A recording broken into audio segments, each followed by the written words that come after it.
Hello, hi Shushma.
Okay, good morning, everybody. I think we should start.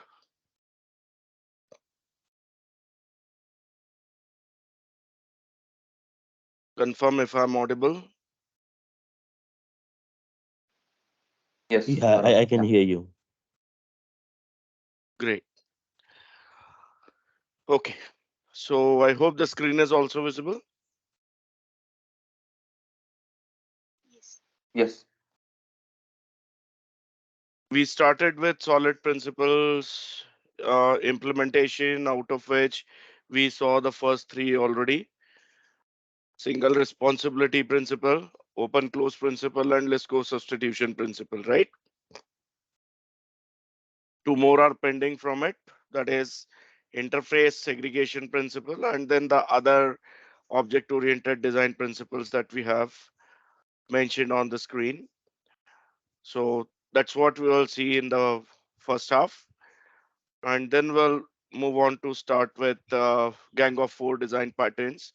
As we discussed the other day, that the Gang of Four design patterns are divided in three categories: creational patterns, structural patterns, and behavioral patterns, right? Out of which we'll be looking at creational patterns today. Okay, so let's start. The next principle is I, which stands for ISP, which further stands for interface segregation principle. What it is? Anybody?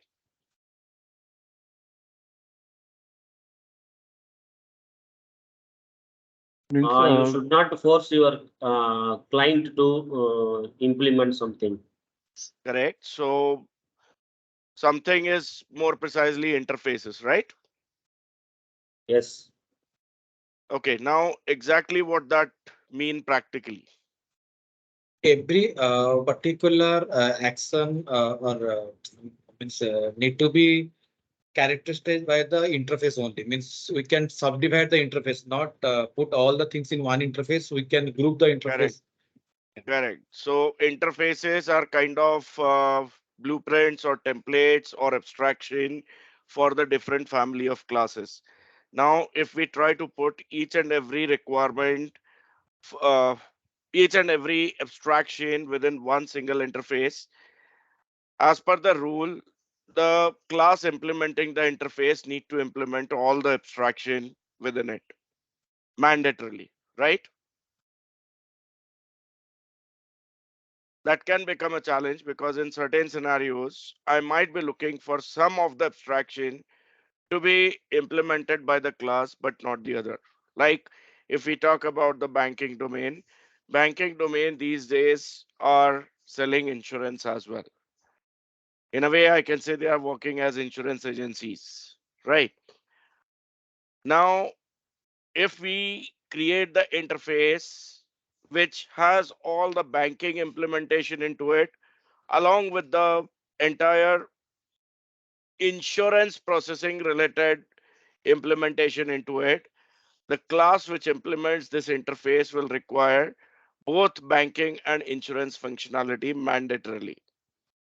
Now, suppose there is a new bank opening up which is just going to provide banking services. Insurance selling is not something they are targeting initially. Probably they don't have tie ups, right? In that case, don't you think they will be wasting time in implementing something what they are not actually going to use? Yes. So this is where we have to divide the functionality in such a way that each represents some sort of atomic unit which cannot be further broken down. This atomic unit will be an interface completely isolated from the other one. Now, if a class implementation needs to have all the functionality, it can implement all the interfaces. If the class requires one or two of the features, then it can implement that specific one or two set of interfaces instead of implementing all. This is possible if and only if all the interfaces are defined separately. It doesn't mean that every single function should be there in a separate interface. Group of functions which are related to each other. Like I said, banking can be one interface, insurance can be another interface. Within insurance, I can further have something like life insurance, health insurance, vehicle insurance separately created. Make sense?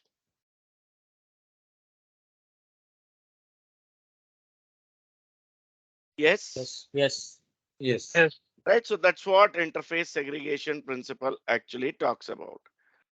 Let's have a demo for the same. It is the same project which I have opened, which we are working with in the last session. Just commented all the code before program, whatever we created towards the end of the day, and just starting with the new thing. So say I have an interface.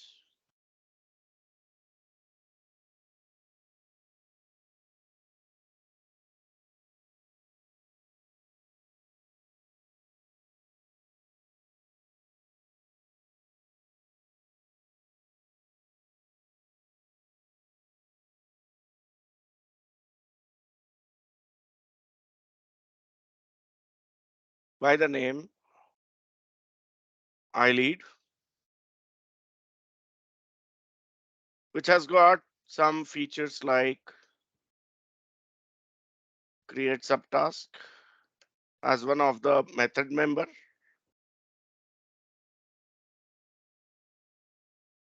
Assign task as another member.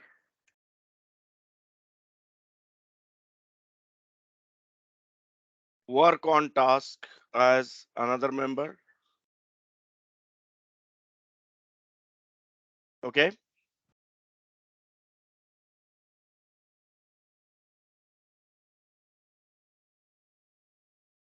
Okay. And then I have the class by the name as team lead that implements iLead. I'll just get all the members of the interface implemented.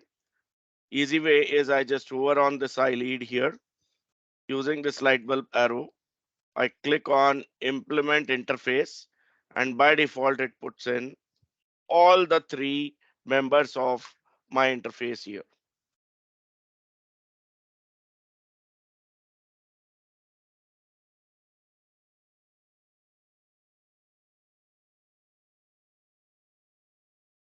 Understood? Now, anything wrong or anything missing that you see here in this implementation?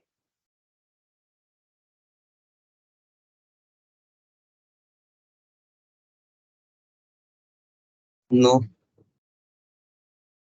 As of now, we cannot find any shortcoming in this. But see, if the requirement is like at some later part of the project implementation, it is decided that one more role is going to be working above the team lead, let's say manager, who is responsible to assign the different tasks to the team leads. Let's say project manager, who is assigning tasks to team lead. The manager may be a non-technical person as well, and hence he may not be actually working on the individual task. His job or his job role or his profile is basically to manage different teams and making sure the work is going on smoothly, right? So the question is, can we implement iLead interface to the manager class directly?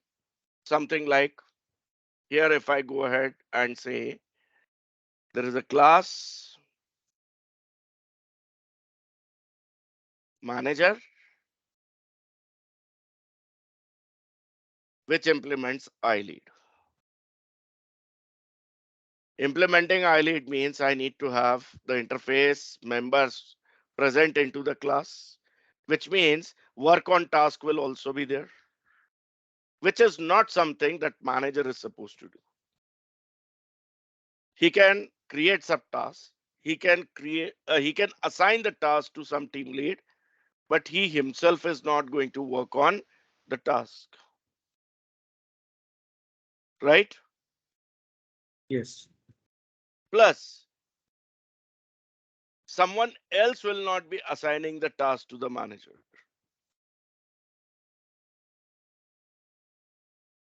Right? What does it mean? First of all, work on task should not be the member of iLead, or there has to be a separate interface created altogether. But then there will be redundant code also, right? Some of the repetition will be there. Yes or no? So how do we get this problem resolved? We have three different roles visible over here. One is manager, one is team lead, and the third is team members. So how do we divide the responsibility here? In that case, we can create another interface for the manager, and whatever the role will be assigned to the manager, that method we can pass in that Correct. interface. Correct. So probably I just get rid of this work on task from iLead.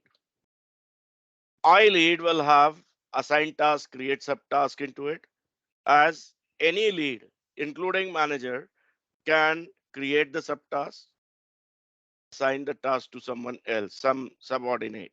Yes or no? And then I will have one more interface created here,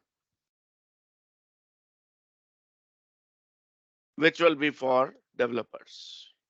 So maybe here I say public interface, iDeveloper,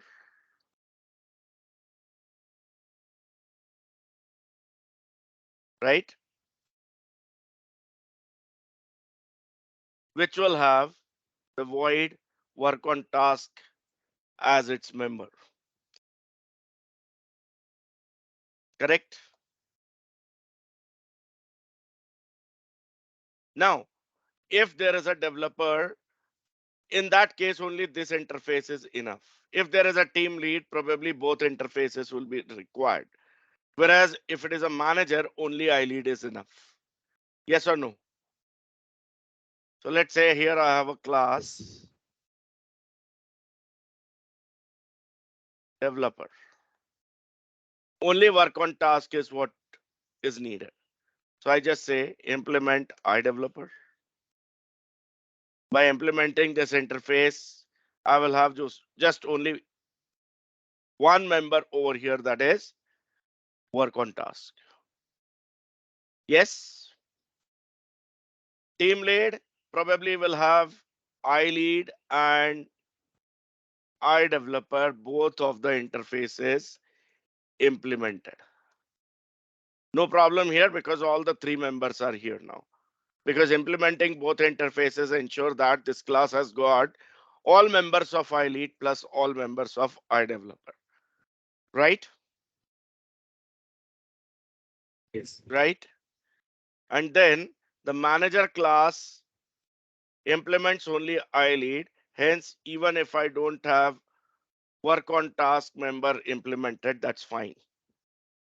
Because iLead has got only two members into it, assign task and create subtask. Make sense? Yes. Right. So this is how the interface segregation principle works.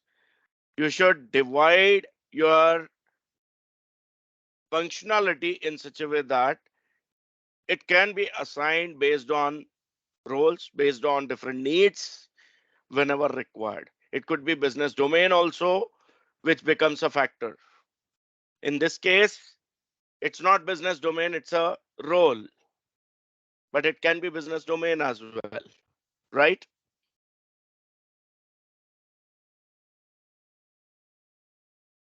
Is it clear to all? Yes. Okay, so this is ISP, interface segregation principle. Let's collapse all the implementations here and comment all of them.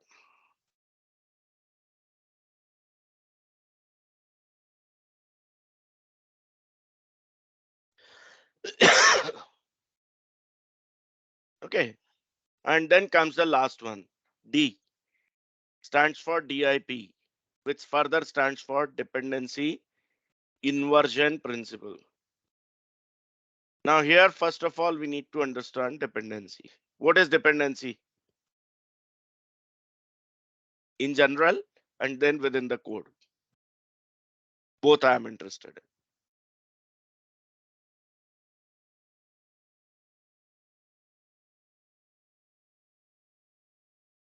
Pre-required thing for any action. Like, any example for that?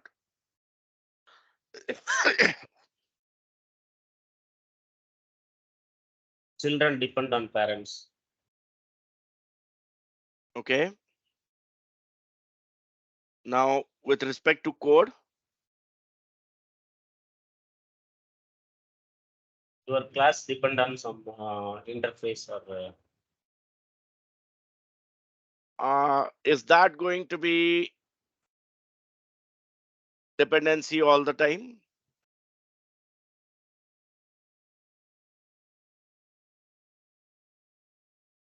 It may, right? Like there could be a class which depends on another class via the either relationship, means typical inheritance, parent-child relation, or it could be has a relationship where I'm looking for containment or ownership with has a relationship, right? Like car has engine. Without engine, car is nothing. So car has a dependency on engine. Yes or no? Yes. So even if I'm programming this for some gaming simulation, I might have a car class, I might have an engine class, and then car will depend on the engine class. Yes or no? Yes. Now this is what dependency is. Now what dependency inversion is? The top level classes or modules ideally should not have a direct dependency on low level classes or low level modules. Their relation should be loosely coupled. I cannot say they are completely decoupled. If it is a dependency, it is a dependency. They have to be coupled. But making them loosely coupled means they are replaceable by another version or another implementation. Got my point? Tight coupling means they are not replaceable. Is it clear? One example I give you. You use a desktop computer. There is a monitor attached to your desktop computer so that you can see the work that you are doing. Monitor is a dependency of computer. Yes or no? Without monitor, using computer system will not be possible. Am I right? Yes.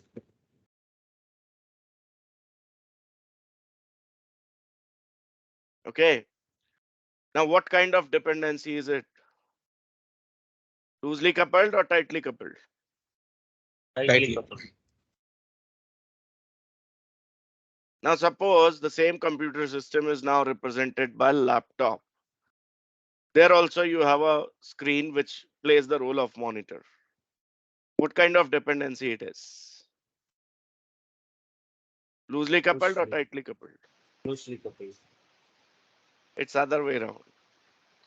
If the screen of your laptop falters, develops some snag, or just goes bad, it needs to be replaced.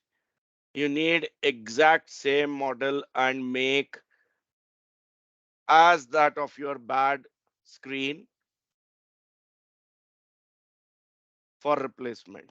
If you don't have exact same make, same model, same part number, most likely the replacement screen will not work. Yes or no? There is a reason. First of all, the size of the screen has to match with what laptop size it is. I mean, it's the frame on the laptop, what size it is. Then the display must be based on some graphics chip on your laptop's motherboard, what kind of output it is giving, what refresh rate is there, and what resolution is there. Your screen needs to be compatible with that as well. Hence, the part number, the make and model has to be same. If it doesn't match, simply the replacement screen doesn't work. Got my point? I hope everyone understands this as well and agrees on this as well. Yes or no?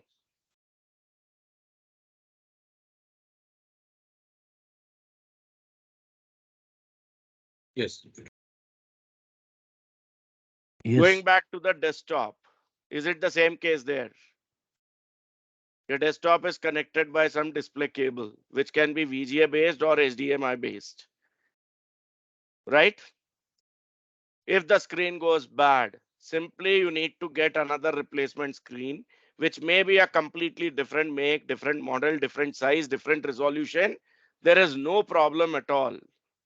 The only thing which needs to be same is the interface of that particular monitor. I mean, where you make the connection. So if it is HDMI device, there has to be HDMI device only replacing the first HDMI device. Or if it is a VGA based connection, then it needs to have a VGA port. Correct? Except this one single requirement. The monitor can be any brand, any make, any model, any part number, doesn't matter. You're not replacing screen, you're replacing the entire monitor unit in this case. Yes or no? Yes. So what kind of coupling is this? Desktop monitor is a loosely coupled screen, whereas laptop screen is Tightly coupled. tightly coupled. You cannot replace laptop screen by yourself. Do you? No. What about desktop computer? It's easily replaceable, right? No rocket science required. Cable simply connect where they can be connected. So anyone without computer knowledge can also replace the monitor. Am I right? Yes. Yes. And there is no compulsion that you need a monitor as a replacement for monitor. You can connect a projector also, you can connect a TV also. As far as the interfaces are matching. Yes or no?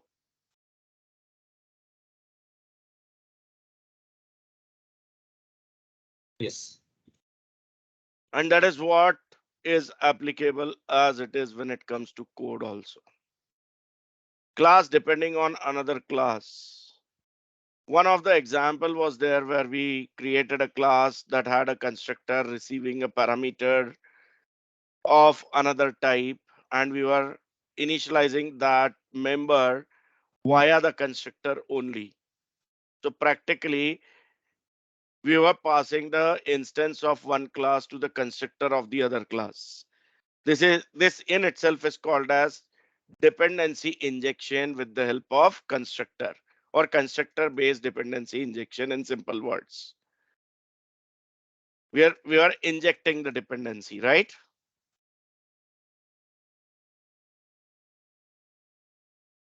Now, when we say dependency being injected, this is possible if and only if nowhere in the code we have A where class A is present. We are creating the object of it. So we are saying A obj equals to new A.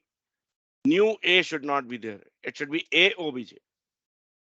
And then there has to be some mechanism by which we can find the instance for the obj created by some helper.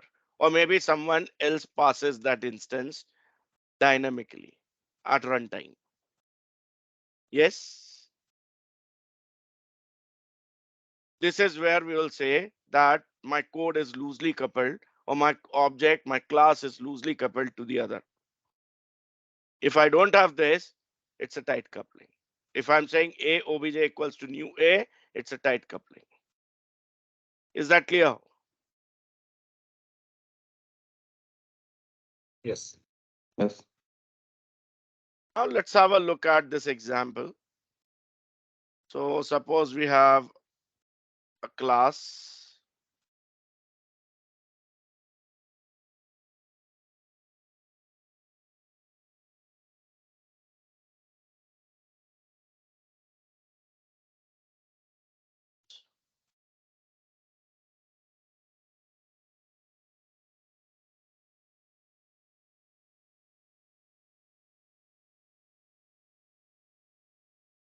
file logger,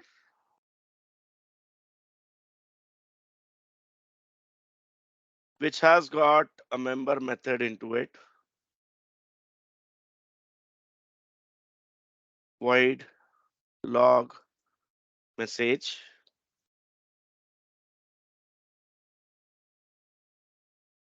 that takes in a string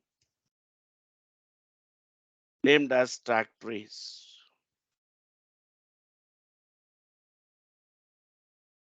and which has got some code.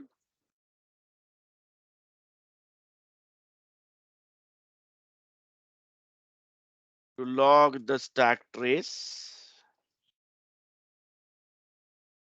in a file. What is stack trace, by the way? Stack trace is the complete hierarchy of the methods that were called before reaching a certain point where the checkpoint is present or the logging point is present. So function A called function B called function C, and I'm running some code in function C. So basically stack trace will include A to B to C, right? Complete execution path. I'm recording that execution path into a file with the help of this method. Got it? Let's say I have another class named as exception logger. More precisely, this class is going to log the details if and only if there is an exception is in place. It has got a method log to file, takes in an instance of exception ex as parameter.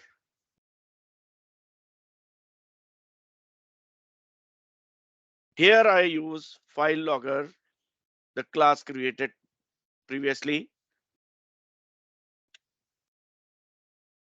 to get instantiated. Let's say I call this as logger equals to new file logger.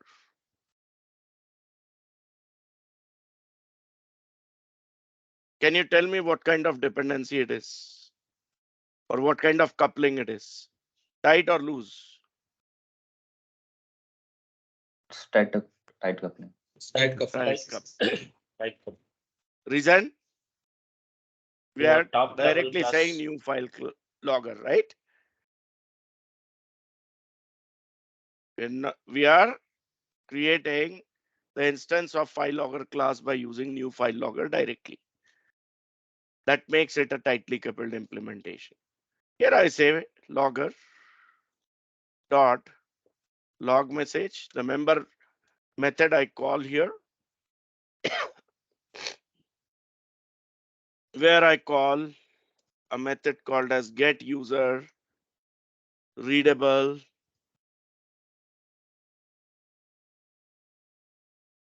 message, to which I pass the exception object, where get user readable message is actually an helper method, not yet written. We'll implement it now. So one way is directly here I hover on the error. Using the slide bar arrow, I say generate method. Automatically it creates the helper method for me. Private string get user readable message takes an exception ex, and I remove this statement from here,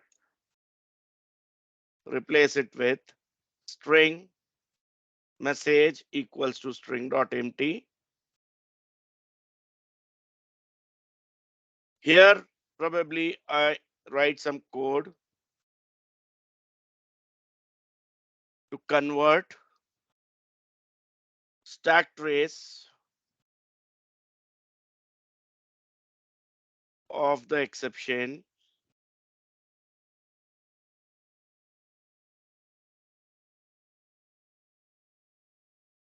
or ex object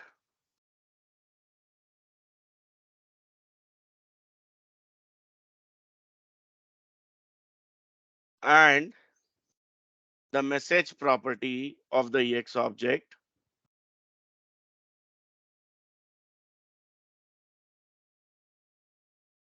to user readable or user friendly message.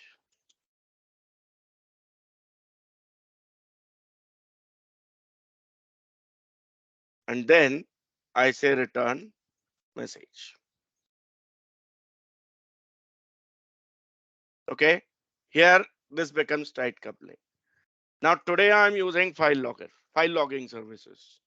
Tomorrow, what if my requirement is to have a better logging service created, which is more better in terms of performance? Probably lots of log information getting created. So I don't want file system based logging. I'm looking for a database holding all the logging information. Maybe at some later stage, I want to move this logging to cloud, Amazon, Azure, Google Cloud, whichever. So don't you think the logger class implementation is going to evolve? I might have file logger, I might have database logger, I might have cloud logger separately created. And there has to be a choice which logger you want to use in a specific implementation or specific application. So don't you think if I do this, this makes it tightly depending on only file logger. My exception logger cannot evolve over the time to accept the new type of logging services at all because of this tight coupling.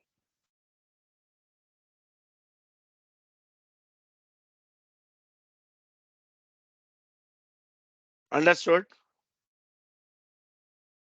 Yes.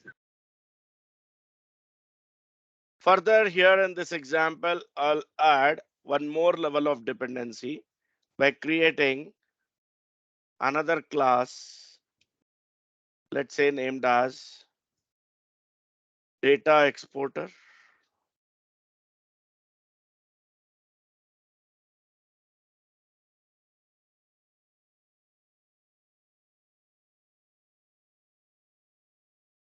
Which has got a member method, public void,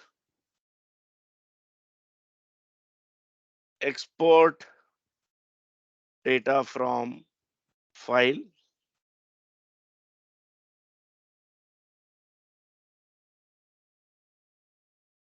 which has got some structured exception handling with try catch blocks in place because the code may fail while doing file handling. Now here, suppose I have some code for exporting data from files to the database.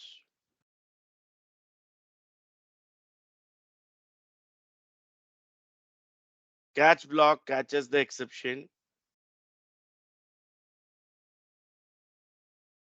if any.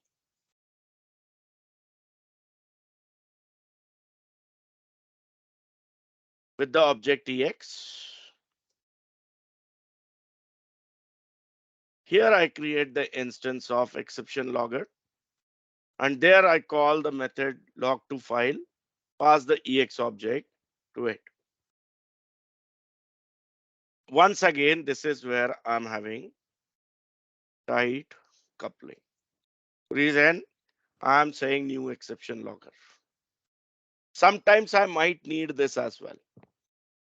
Exception logger might be just a medium or adapter. So I might need a tightly coupled implementation here. But exception logger to the actual logging services, I may not want it to be a tight coupling based implementation. Today I'm using file logger. Tomorrow I might want to use DB logger. Day after tomorrow I might want to use, let's say, cloud logger, right? I hope everyone understood what I'm saying, Yes. right? So what all changes we need to make here? Let's collapse all the implementations here. We'll recreate them with loosely coupled architecture. That makes your application more composable. Understand?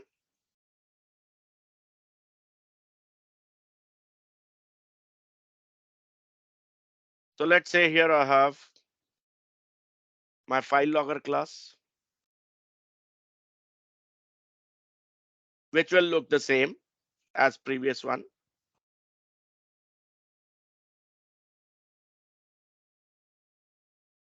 So suppose this contains void log message string message, and then code to write or code to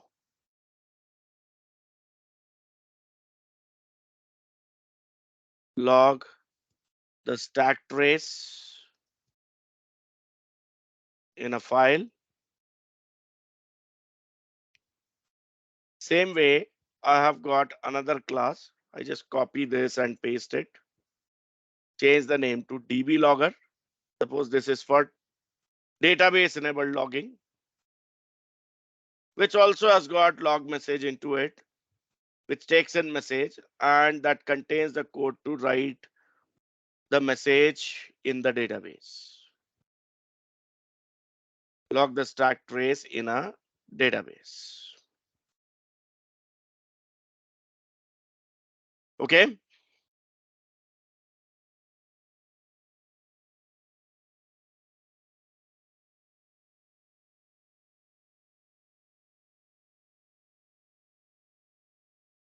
Okay. Then my exception logger class can be rewritten.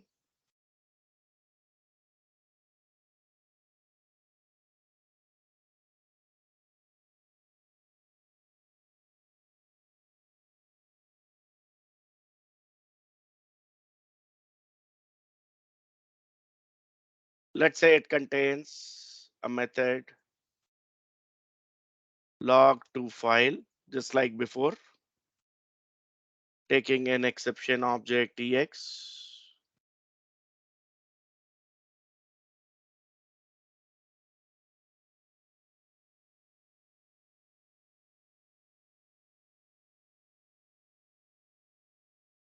Yes, wherein I create the instance of file logger equals new file logger, still tight coupling.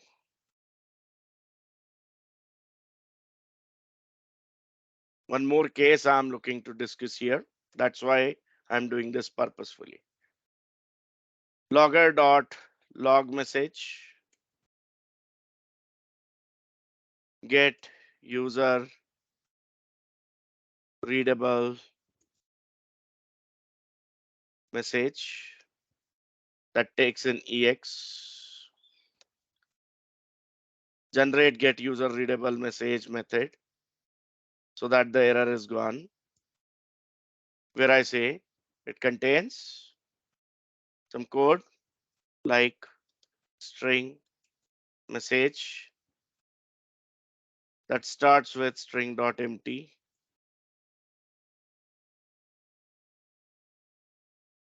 Here goes the conversion code. I'll not write the complete comment. You know what conversion I mean. The system generated exception being translated to user readable or user friendly message. So code for converting system exception object to user friendly string message is what will go here. And at the end, I say return message.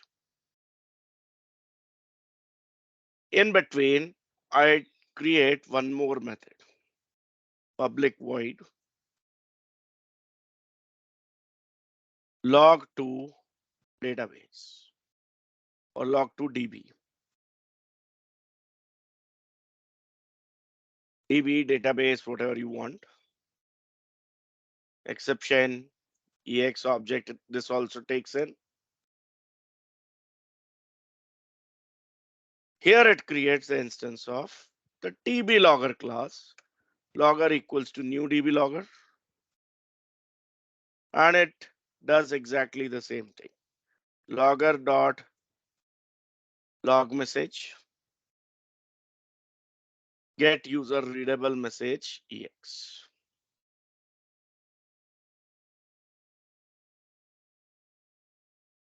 This is also tight coupling only. Though this seems to be resolving the issue for a while, but what if I want to add cloud logger now? I again need to have another class created and one more method being added over here. So this is not actually like open close principle being followed. Yes or no? Yes. I'm violating OCP here, correct?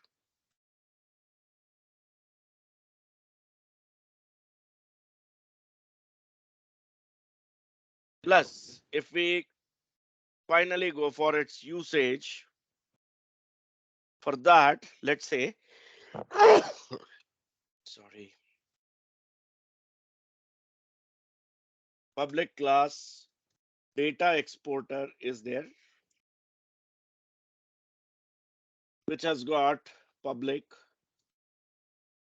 void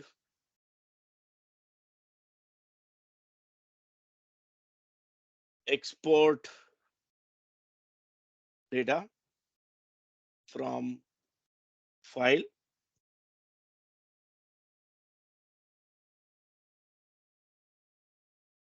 Try.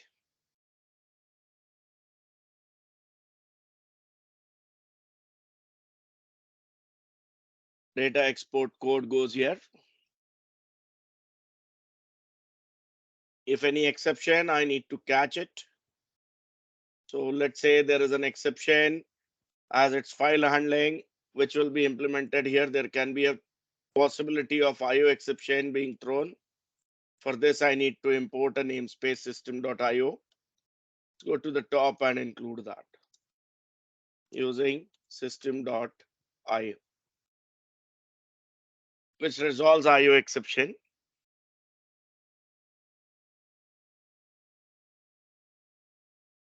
Here I say, create the instance of exception logger.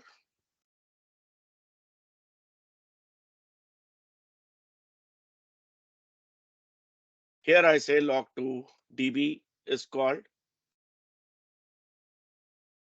If there is any other exception, let's catch that exception as well.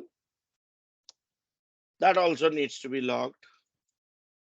Let's say here I'm saying new exception logger dot log2 file ex. So both of the log versions I'm using. In some cases, there could be the uniform version log2 db or log2 file, not both.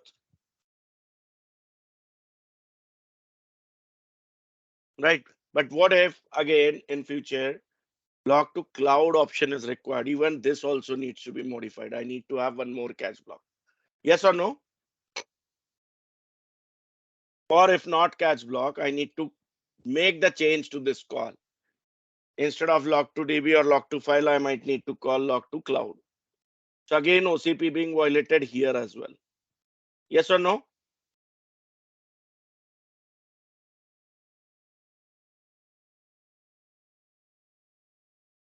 Yes or no? Yes. Then here you can see there is some duplication of code as well. Some redundant code I see here. Plus there is something common. Log method here and log method here looks absolutely same. Only their behavior is slightly different. So can't I go for some sort of abstraction over here? Don't you think that would be the right choice?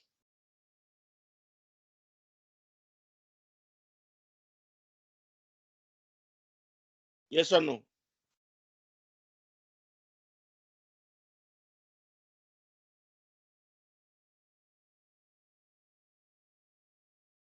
Yes or no? Yes, right. Okay. So now look at the actual solution. This was more of intermediate thing. This is how people did research and came to the solution. I'll comment all the implementation till now. And here I go for a new start. Let's say I have an interface, I logger, which contains the common redundant declaration. So let's say void log message is the member method which takes in a string message.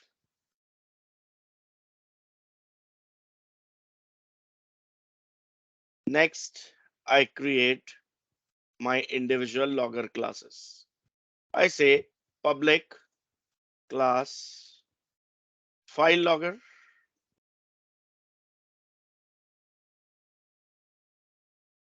That takes in string message. Oh, sorry. That implements the interface iLogger, which means I need to do this to get the interface implemented. Log message member method comes here.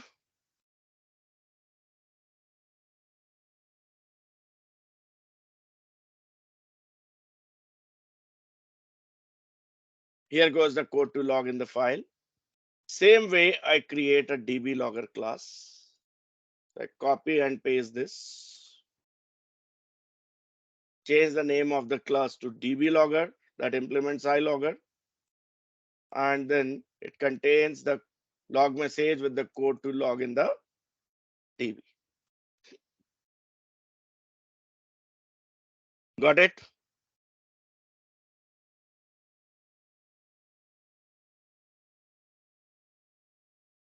I pulled out an abstraction here in this interface, right? Which provides a relation between these two objects, file logger and DB logger. Yes or no? They are siblings now. Yes. Next comes my exception logger class.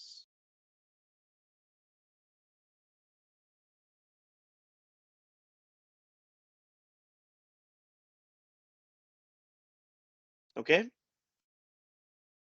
Here I declare a private member, rather read only member along with private of type iLogger, named as logger. What is read only member? Read only is just like constant, but the initialization can be done by the constructor, means the delayed initialization is possible. Whereas with constructors or with constants, the constant need to be initialized inline. Yes or no? Here we can delay it to constructor to get initialized within constructor. Got my point? After that, once it is initialized, it becomes constant.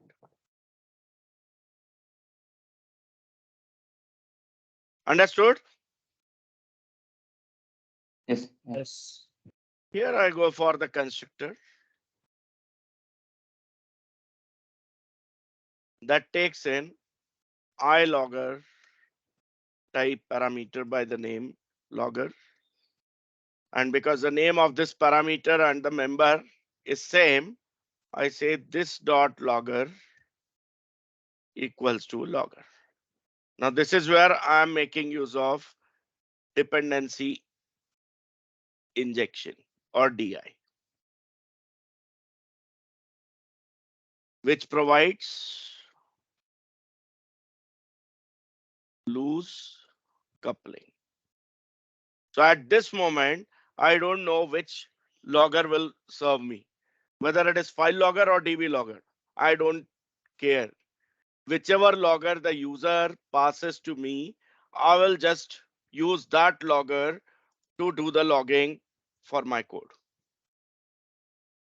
I will not have any decision making about which one to be used. Make sense?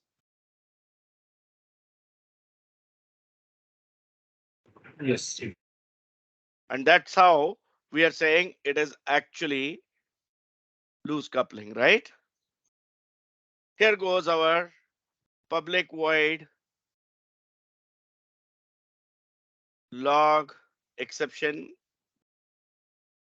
just like before, that takes an exception ex and contains the very usual code over here. String message equals to get user readable message ex,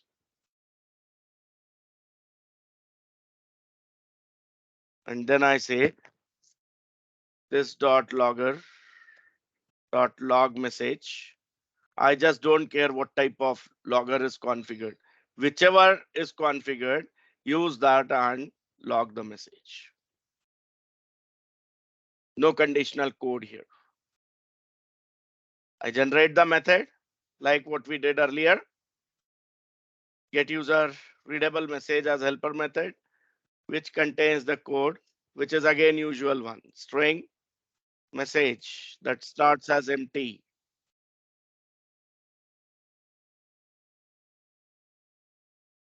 Conversion code goes here. And then return message. See, no conditional code here. Even the data exporter class won't have the same. Let's say I have my data exporter class coming back.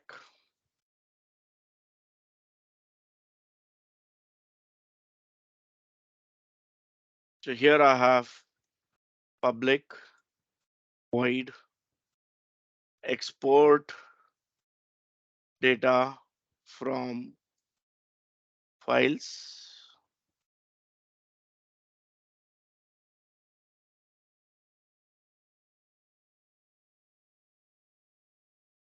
Here I create the instance of exception logger.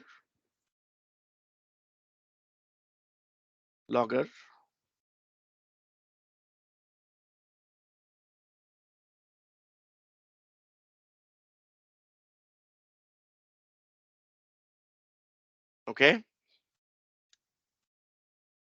Try. What goes in here is code to export data from files to DB. In case there is an exception, let's say IO exception reported, I just need to say instantiate the exception logger object basically equals, or in fact, I can just say the logger object is initialized here itself equals to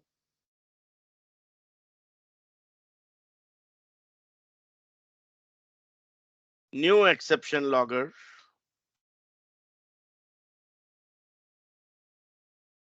and I pass, let's say new file logger. So if I've passed file logger from here, this catch block will say logger dot log exception on file logger. If I pass DB logger over here, this will actually log the exception from DB logger. Is it clear? So I'm actually delaying what type of dependency I want to its usage. So exception logger, wherever it is getting created, basically there it decides which logger service to be used. And if you are using certain DI framework like Unity framework or Ninject framework or structure map framework, in that case, they allow you to get this dependency injected via some configuration file, XML or JSON file, within which you can say which dependency to be used for which type. Means it will be total runtime late binding happening. Is it clear?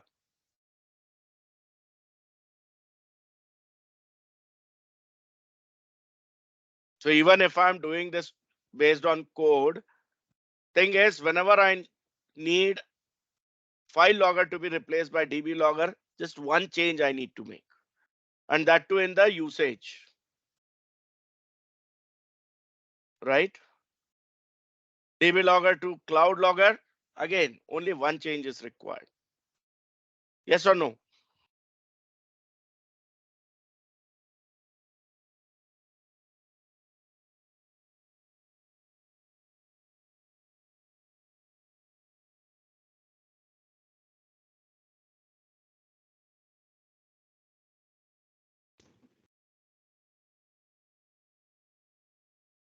Is it clear?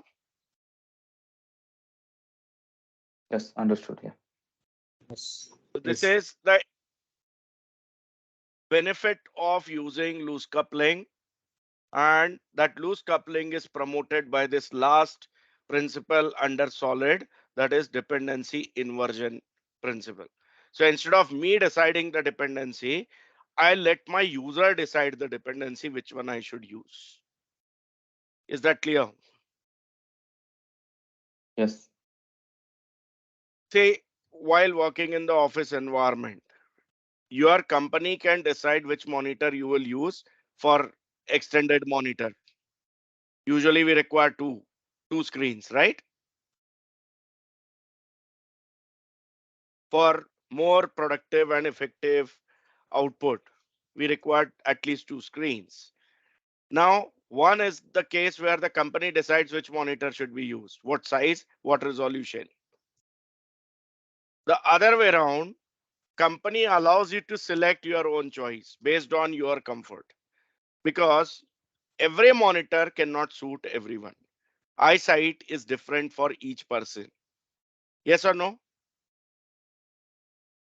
Yes. Few people Yes. find high definition, high resolution based monitors, whereas there are some people with little weaker eyesight who prefer the low resolution monitor so that they can see the things more clearly. Yes or no? Because the fonts appear bigger, the icons appear bigger with low resolution. DPIs are less in low resolution, whereas in high resolution, DPIs are tightly packed. So the objects become smaller. Am I right? Yes. Now, what do you think? What is better? Company deciding what you should use or you deciding what you want to use? They create a portal wherein you can put in your requisition that I need a monitor with this specification.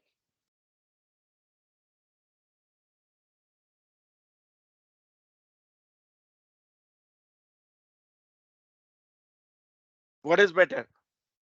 Company deciding or you making a choice? By us. That's better option, right? So that you can get something what is more comfortable to you. Same thing probably is applicable with mouse also, right? 10-15 types of mouse are available, out of which one you are comfortable with based on your experience, based on what kind of grip you prefer. You can pick, choose the model. Yes or no? Yes. If you are using additional keyboard, it could be applicable for that also. You want the compact keyboard, you want the soft keyboard, You want the hard and full size keyboard, whatever. Instead of company, if you decide, you will probably be more productive. Yes or no?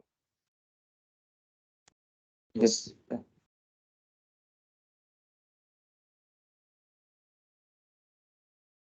Okay. That's what solid principles are. Now let's talk about the other principles, like the next one comes as dry, DRY.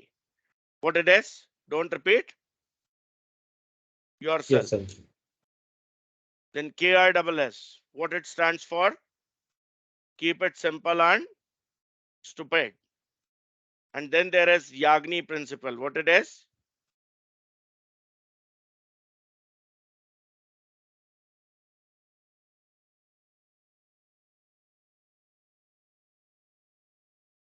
Something about implementing the functionality that you actually need. Right? Let's look at the implementations one by one. Let's take new project here, console app, next, name all put as CS underscore demo, DRY principle, path looks to be correct. I just say next. Framework is .NET 5, create.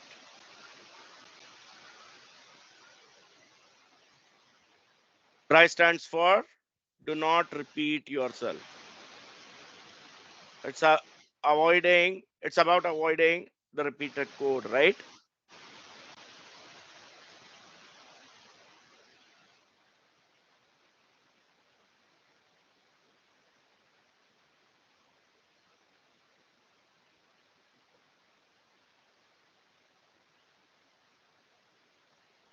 Okay. So here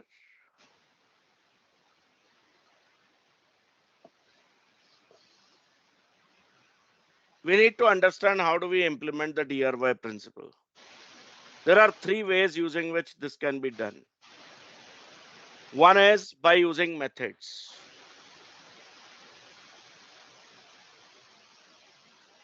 Reusable methods. One is by using the classes and inheritance. Common implementation can be put into some parent class, and the specific implementation go into the derived class. Method overriding may assist you in this case. Correct? So instead of making the changes at multiple places, you can make the change at one place itself. And then with that, the third option also comes in, that is using interfaces. So functionality, not the code, functionality, the expectations, the abstractions probably can be segregated into interfaces, which can be reused wherever required. Make sense? A very simple example we'll make over here. Let's say my main method no more contains this console write line statement. Rather has got some variables defined into it. Let's say int A is equals to 5, int B is equals to 10, int X is equals to 10, int Y is equals to 20. Then I have int S1 is equals to, I'm calling a method called as add integers, A comma B. Then I have int S2 is equals to add integers,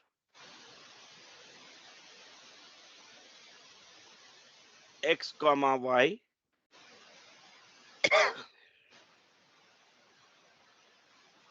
And what this add integer is going to be, a method that takes in two numbers and returns their sum. Not yet created, that's why giving error. We'll be writing it shortly.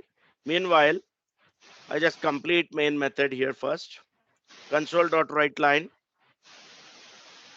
interpolated string, I'll use sum of curly brace A and curly brace B is curly brace S1.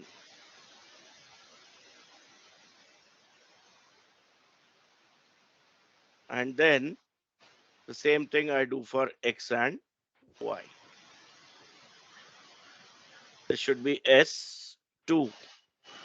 And then that's it. Let me complete the add integers method here.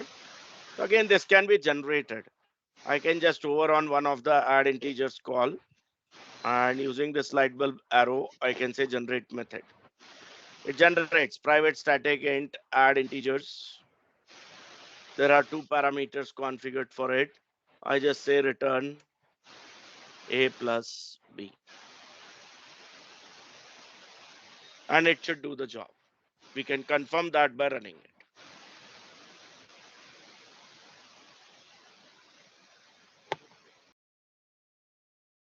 Right? So this is a simple thing. Most likely we use it unknowingly. Common code we put in methods. Common code we put in classes. Right? Via inheritance we reuse it. With method overriding we have seen that as well. And then with interfaces also we saw the implementation, where the abstraction goes in interface and implementation is done by the individual classes. Yes or no?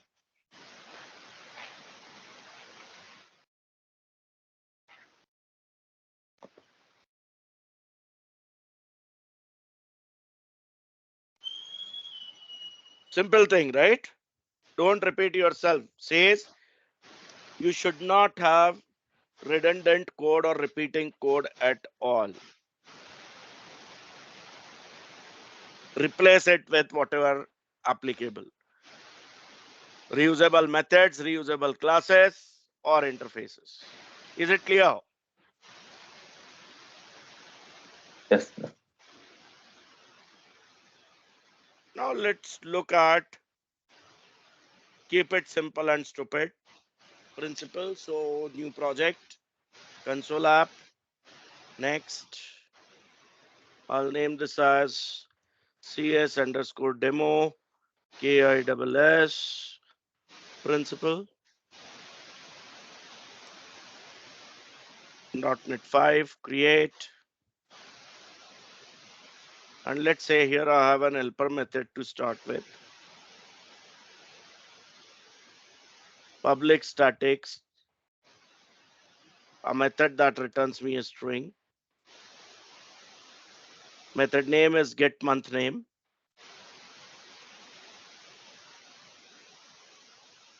Takes in an integer.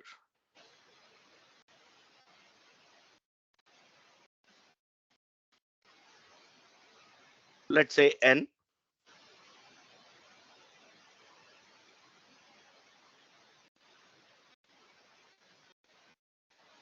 It's a typical simple example for switch case. Probably we also saw this.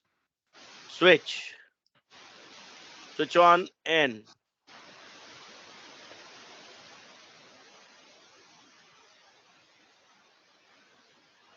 It takes in the number. If it is 1, it returns month name as January. Case 2, 3, 4, 5, 6, 7, 8, 9, 10, 11, and 12. So let me change case numbers first.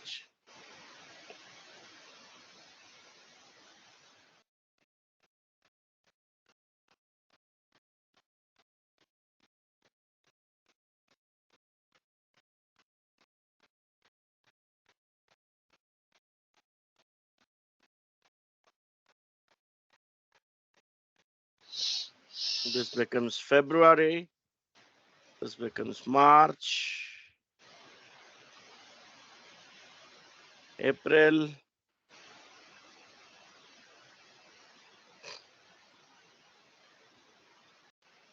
May, June,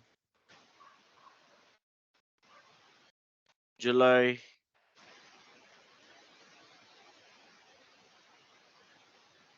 August,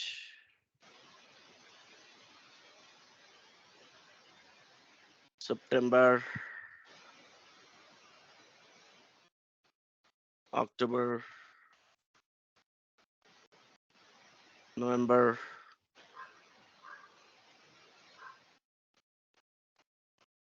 and December.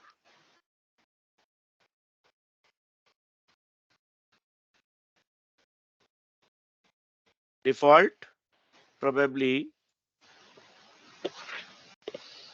just throws exception of type invalid operation exception. Invalid month,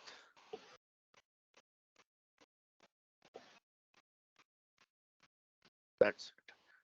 Now return and throw statements don't require break because they are the terminating statements themselves, right?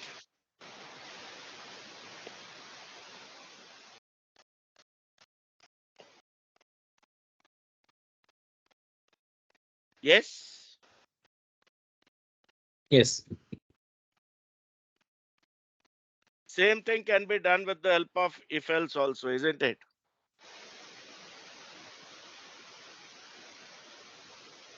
Yes. With if else, probably I can make use of array of strings which contains these names.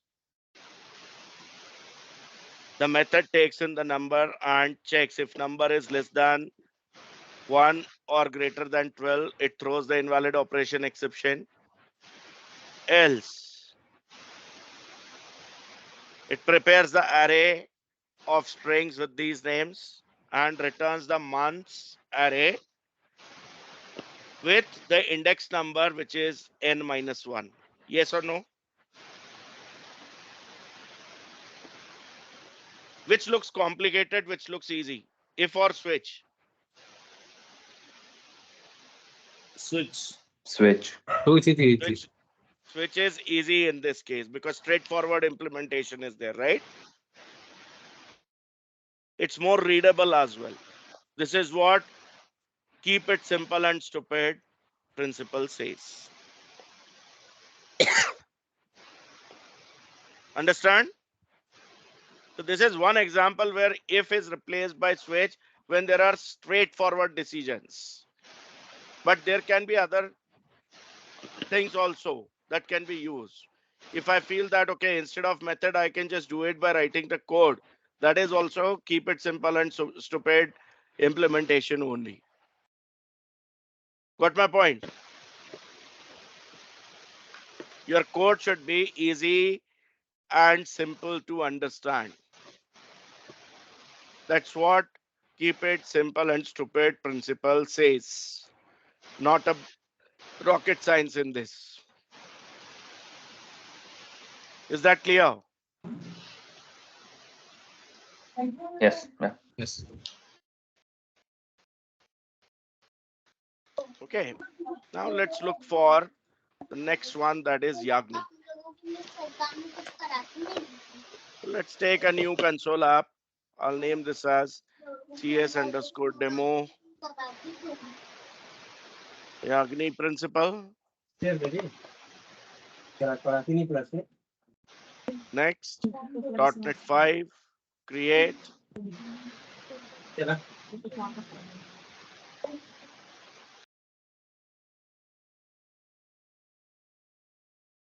Okay.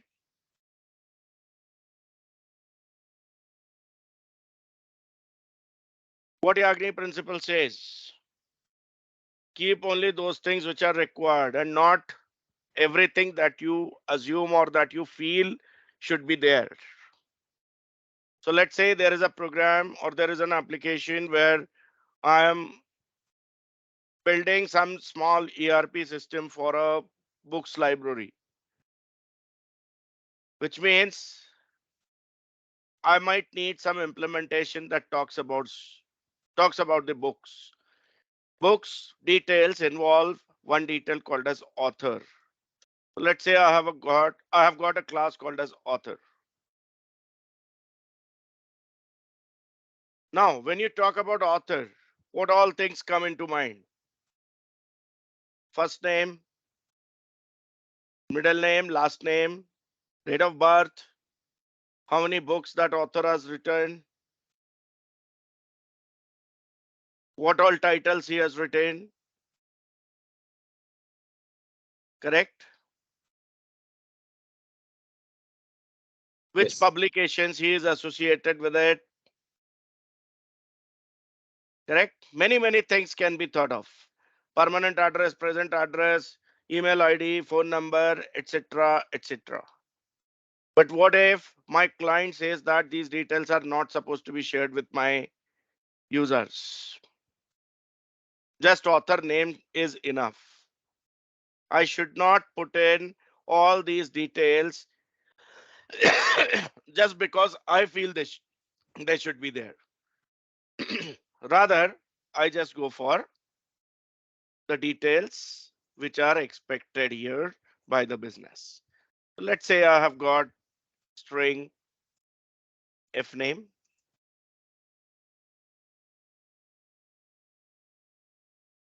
private string l name. My business has said that first name, last name is enough, even middle name is not needed. I've got a constructor here which takes in f name, l name as parameters and gets the members initialized.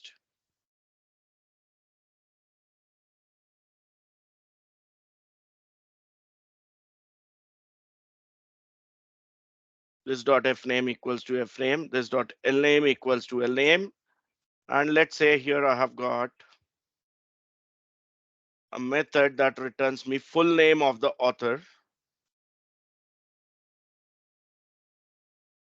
I name this as get author name, where I return the interpolated string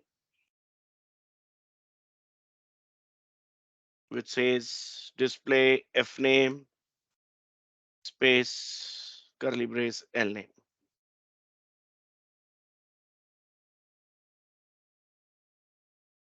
Okay. And then in program class, let's say I'm having the instance of author being created.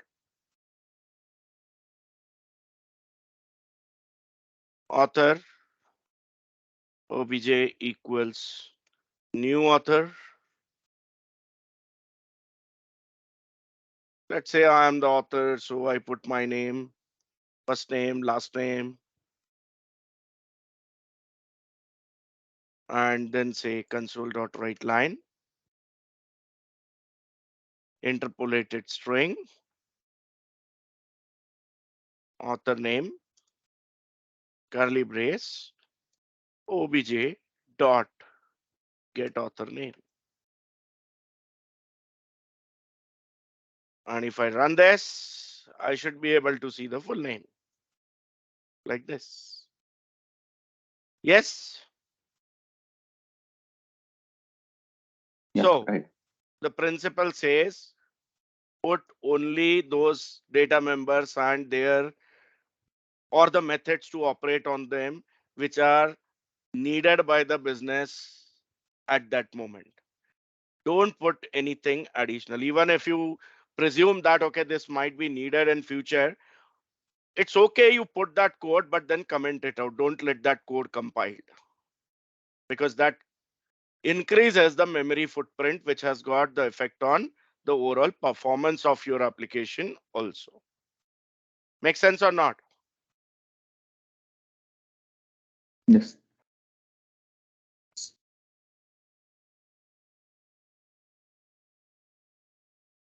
Okay, now see one real life example I give you. Some light fittings are going on. Not everyone needs to have the dimming feature for the lights. Some people might want it, some people might not prefer it. So the electrician cannot forcefully install the dimmer switch. On-off switch is fine because that's what is expected by all, but the dimmer should be at the sole discretion of the actual user. Yes or no? Yes. Yes. Now, in that case, in real life, if that switch is forced on you, most likely you will keep it always on full if you don't prefer dimming, but you will still have paid the cost for that dimmer switch along with the labor cost to the electrician. So it's a loss for you, isn't it?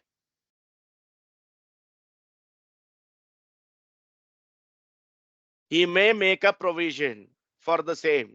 Probably he creates the switchboard with some dummy plates installed into it, wherein if in future the requirement for adding the dimmer switch is required, simply that dummy plate can be removed from the switchboard and the switch can be installed. Yes or no?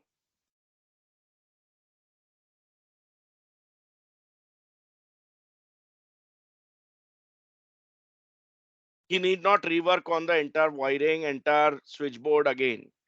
He need not prepare the new switchboard. Just need to install the new switch by removing the dummy plate. Yes or no?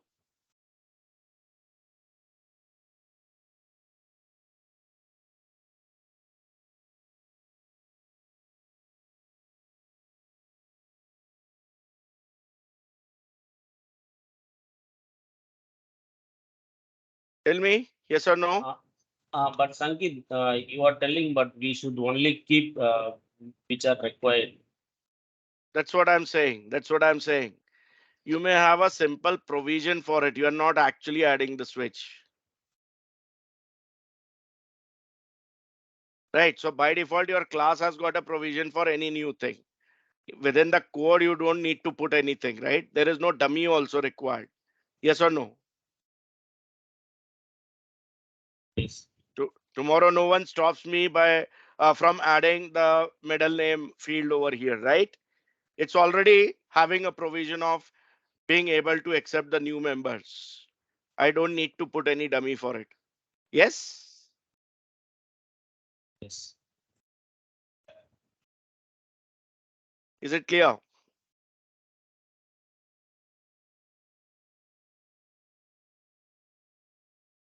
Yes.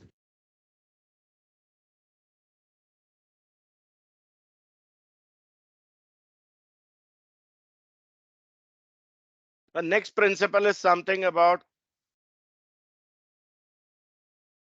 composition versus inheritance or composition over inheritance. Now, car can inherit from engine, but it doesn't make sense because what if the car is now going to be an electric vehicle? It will not have engine, it will have motor. Am I right?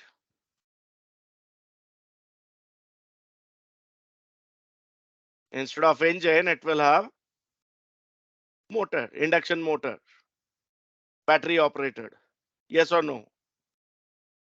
So in such cases where I'm not very sure that the inheritance will work or support me, I should go for composition or simply has a relationship, which is also called as containment.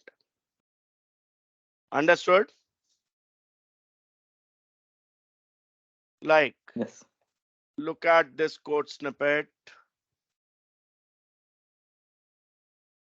I've got a class called as person, which has got some properties: ID, first name, last name, address, city, postal code, country, etc. Now class customer is there, which may have some additional properties apart from these. So it has to inherit from person, right? Similarly, supplier may have its own properties apart from these all properties. So these classes cannot go for containment right now. They cannot have instance of person. They have to be inherited members from person, right? And they can extend it.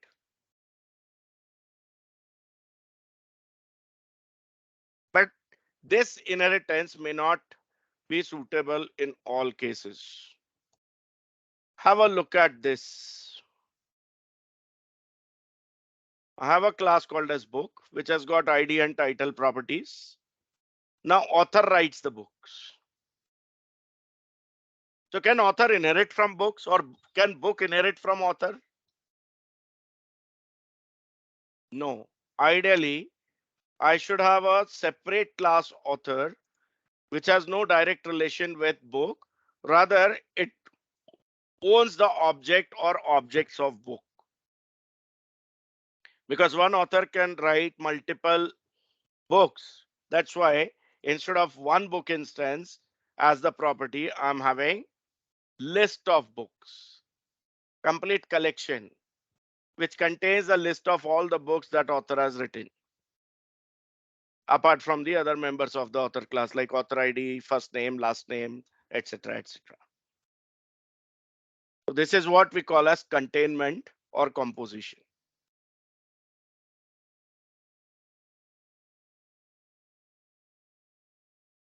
And the kind of relation author has got with book has a relationship, right? So Ankit, what is the problem of inheriting here? The book. See, it's not about the problem of inheriting. The point is, author writes the book. Author is not a book. Can I say author is a book or book is an author? Go realistically. It's not realistic, right? Author is not book or book is not author. Author has books or has written books. The complete statement would be that. Yes or no? Yeah. He may be the author for one book today, but the newer version of that book might be authored by someone else. And this author might be authoring some other book. Correct? Yes. Just like I said, car might have engine, might have an induction motor. It may not have the same engine in all the versions. Yes or no?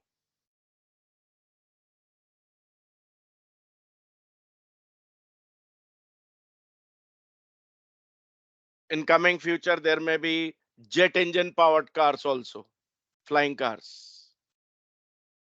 Correct?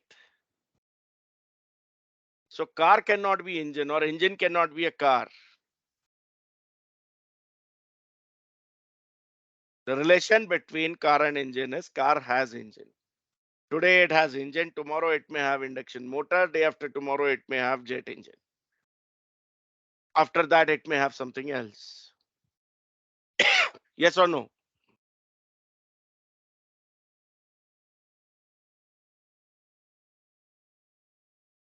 Like you own a phone.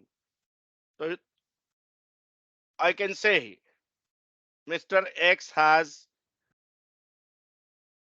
XYZ phone. Say OnePlus 10.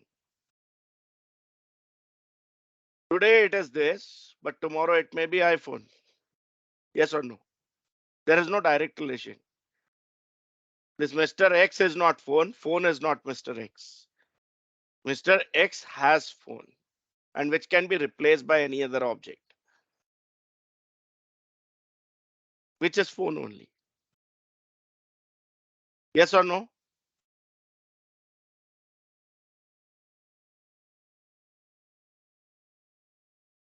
Yes.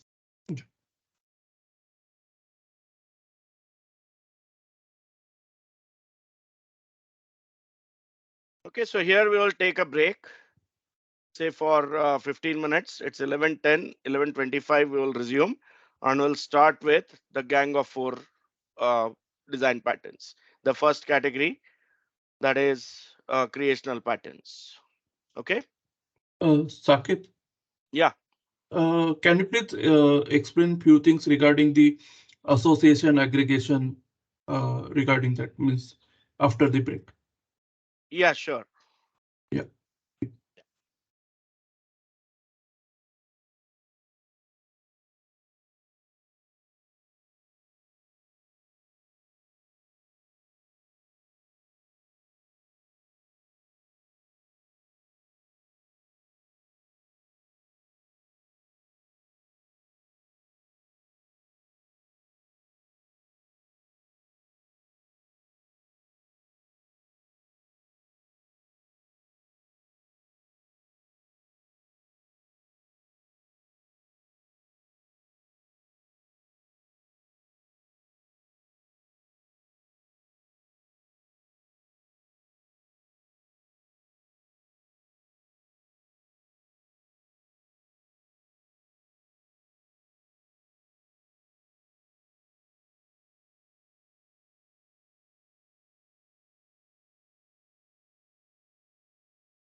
Is everybody back?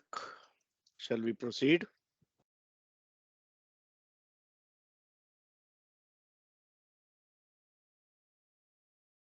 Yes, yeah, we can. Okay.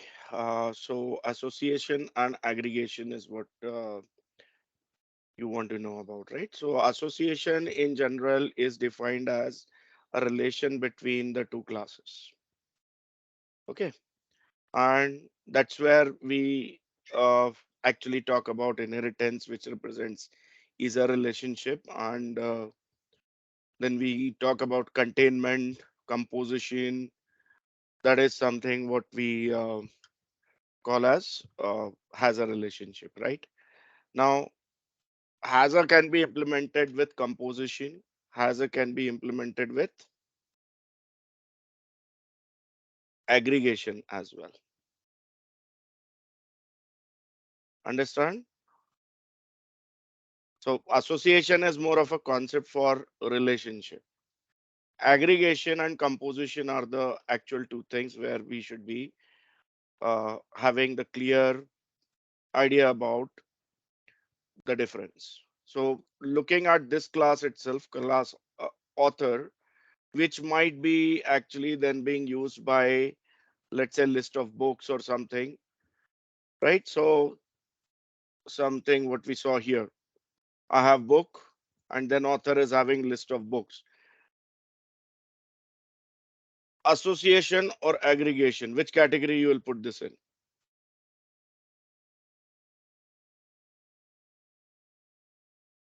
Or simply composition and aggregation, which category you will put this in? It's the composition. This is composition,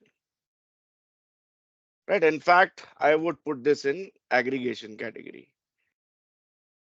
Okay, now composition is like where I say this class book actually is created inside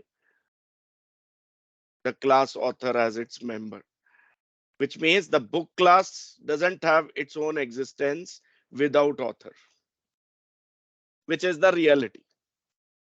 Ideally, the implementation should be like this. This is something what we call as composition.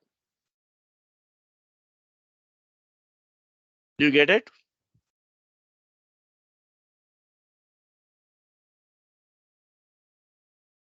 Means it's a kind of means difference is related to loosely couple and tightly couple. Not really, not really, because in both cases, if you see, the class book has got a separate identity of its own. The scope is only changing, and here I'm saying new list of books. So ultimately, this is tight coupling only in both cases. Now, this tight coupling can be made loosely coupled architecture-based implementation or whatever by following the different object-oriented principles that we have discussed already in the past, right? Point is where this class book exists. What is the scope in which it exists? Understood? Means scope means right now this author class is having the books as a class member. Definition of the book class as its member. Understand? Okay. Yeah, class member you're saying. Means it's Yeah, a correct. yeah. Okay. Means this is a it's a composition you're saying. Correct. Correct. Okay. And if we are having the declaration, means suppose right now I am writing books is equal to new list books within the method. Yeah. That is the local one, means local. Yeah, So that has nothing to do with where the class is defined, because even if class is defined outside here, this code will look the same. And mhm, even if it goes as the member of the class, still this code will look the same. Now, this code may be present at the class level or maybe as the local definition within a method. It doesn't matter. Understand? mhm, Importance is where the class itself is present. Is it composed as a member of a class, or is it a separate class altogether whose instance being created here? If only instance is there, the class has got its separate independent identity and existence. That is something what we call as aggregation. Okay. And this is something what we call as composition, where the class has got its existence as the member of another class. Okay, mostly means we are doing aggregation in live project. Usually, yes, but sometimes we do have the need for this also. Like car has engine. So usually car class will have the engine class defined in itself. Engine class will not have a separate identity of its own. Right? But mostly we don't follow this is kind of nested class declaration, right? Nested. Correct, correct, correct. So in simple terms, yes, it is nested class. So there are very, very specific cases where we need this. Like this class will not be used anywhere else. I can make this class private also, na? So that way I ensure that this class will never be used by anyone else and anywhere else. This class is the privately owned class of this. Okay. Independently, I don't want this class to be allowed to be used by any way, via inheritance, via instantiation. Anyway, I don't want to allow this to be used. So I make this a member of the class and I make it private. Only members of this class can use it then, right? Yes. Understand? Okay, so let's move on to the next section where we are going to talk about Gang of 4 design patterns, in which the category we are targeting is creational patterns. Now, what we discussed about creational patterns in the last session? Creational, derived from create. What to be created or what is being created is object. So when I say creational pattern is what I'm talking about, what does it mean? It's about how the object will be created, how the instance of the class will be created, right? Yes. Yes. Now the Yes. patterns that come inside this category from Gang of 4 are these 5 patterns: abstract factory, builder,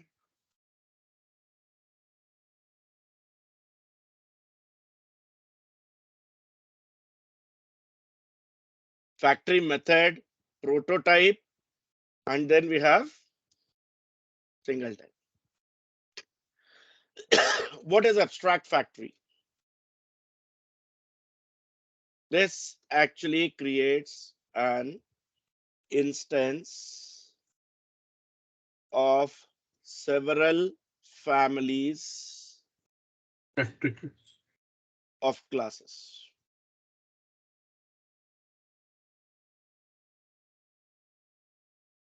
That's abstract factory. Builder is something which separates the object construction from its representation.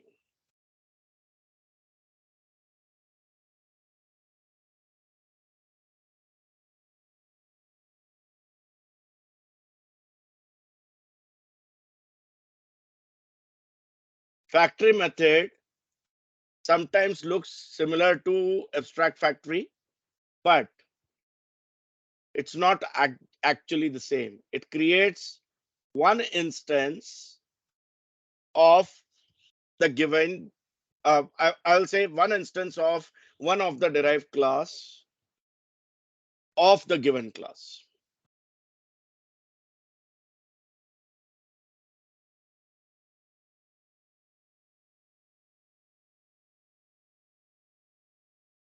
Okay, creates an instance of derived classes. So one instance of one class at a time, definitely. Prototype is something which represents a fully initialized instance to be copied or cloned.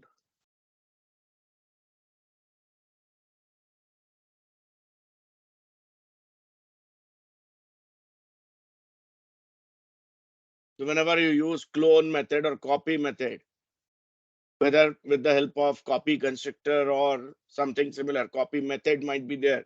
Clone method may be there. It can be deep copy or shallow copy that represents prototype.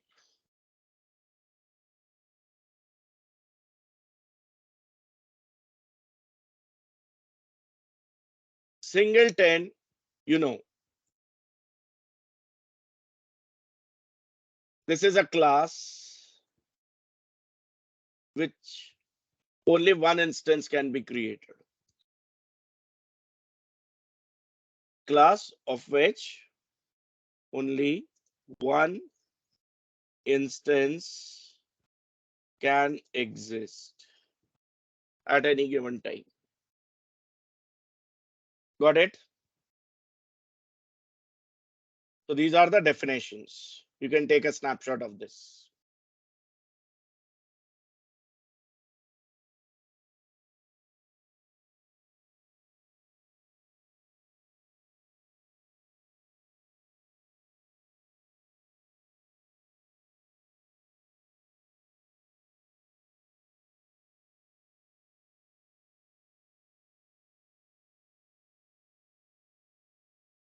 Then let's take Yep. the UML diagram of abstract factory pattern into consideration first. Client means basically the client application, where the client application is actually using the instances of multiple products, right? So there is a product abstraction, derived classes of which might be product A1, A2, right? There is another abstraction of another family of products. So let's say this is four-wheeler, this is two-wheeler, something like that. Then product B1, B2 is there for, or I will say as inherited classes from this or derived classes from this, right? But which instance will be created? That is decided by a different family of classes. So we do have a top level factory for this abstract factory, which contains the method for create product A or product B. Now, this is where the concrete implementation is there, which actually contains the body for these methods, product A, product B. Based on certain logic, it decides whether it is the product A1 to be instantiated or A2, B1 to be instantiated or B2, something like that.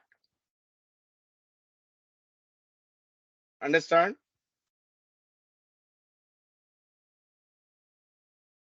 This is UML diagram. Okay. So what all terminologies we learned here? There is abstract factory, there is concrete factory. Abstract factory means only abstraction, which will just talk about, okay, these are the things which I will provide you to get the objects created.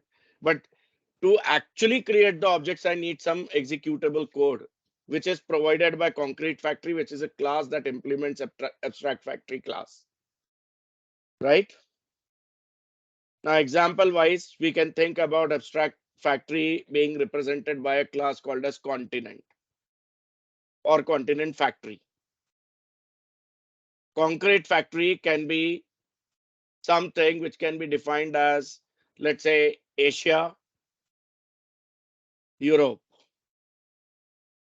Asia factory, Europe factory. These are concrete factories.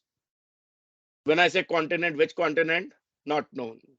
But when I say Asia or Europe, I know which continent I'm talking about.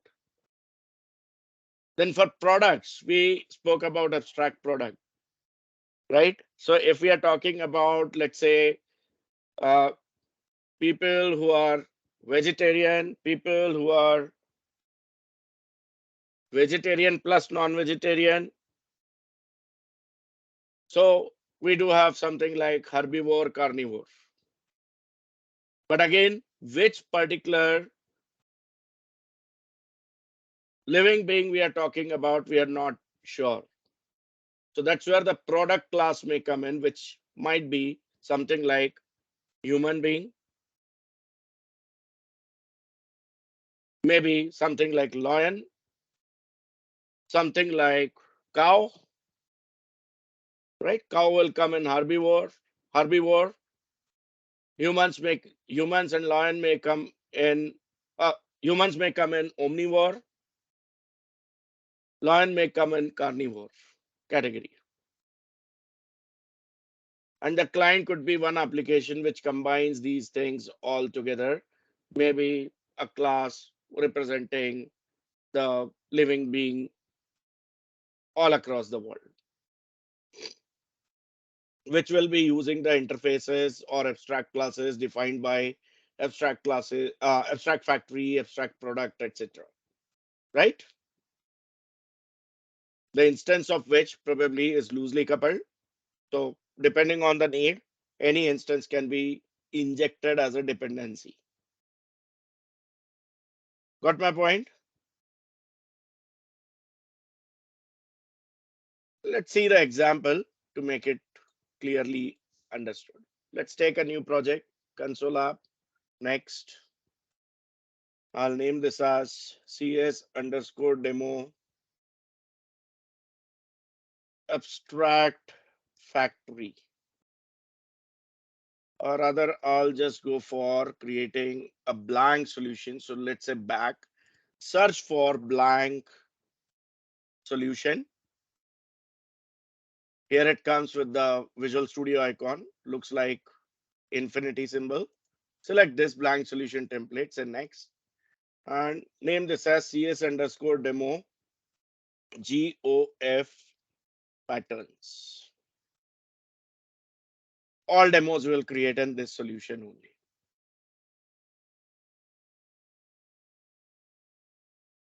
Create. Solution Explorer window will give you only solution file. There is no project added because we selected blank solution. Let's right click on this and add 3 folders here. I'll say right click, add new folder, new solution folder by the name creational. What are the 3 categories we have discussed? Creational patterns, then Structural and behavior. structural and behavioral. So here we have the next folder as structural. And one more folder I'll create here by the name behavior.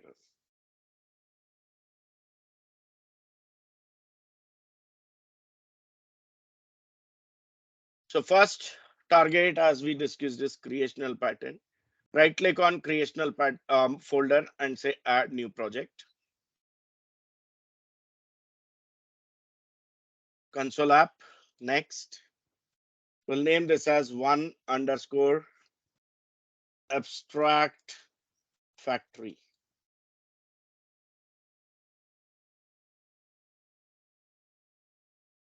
So this is first pattern in creational patterns.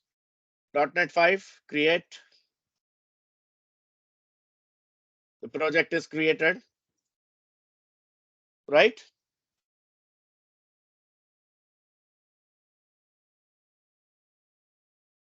Now, here we start with our first abstraction.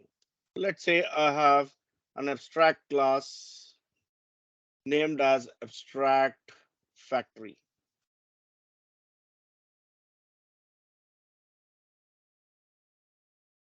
Pure abstract methods I'll put here, though the class can have concrete members also. But for now, I'm looking for only pure abstract class. I can replace this with an interface also. Here I do have public abstract method named as create product A, which returns an instance of abstract product A class. Name is create product A.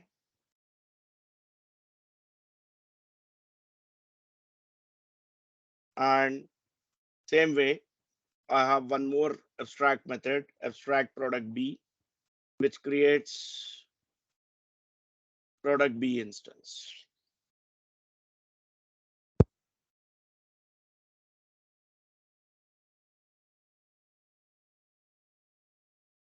Now this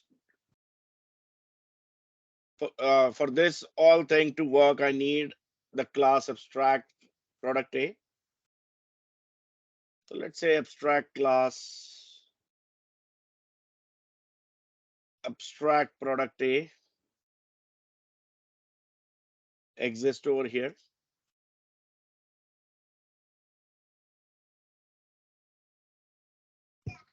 And same way, I have another abstract class abstract product B.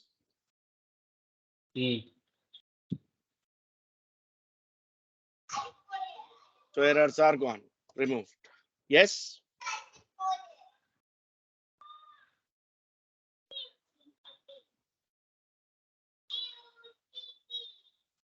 Let's say abstract product B has got an abstract method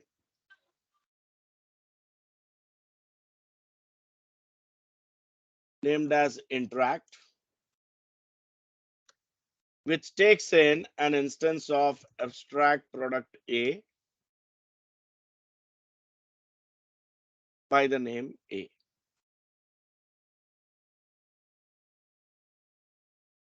The abstract product B class depends on abstract product A. Maybe using some of its features, just like abstract product B, if you think of as car, product A might be thought of as engine, right?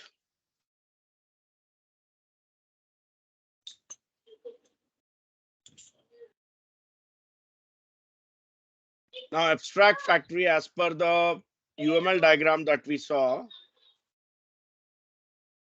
needs to have some concrete implementation as well. So I have a regular class, concrete class, named as concrete factory, let's say 1, that inherits from abstract factory.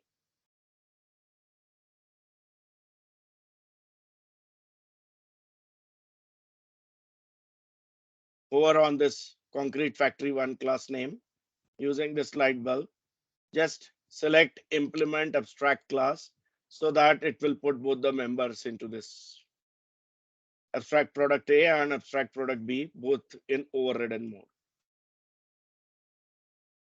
Here I'll say return new product A1, class not yet created, hence the error. We'll create it shortly.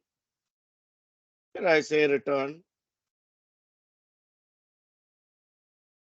new product A2. Let's say B1 in fact.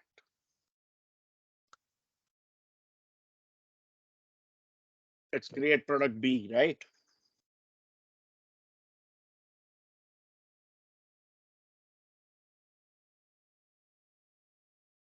Copy this class concrete factory 1.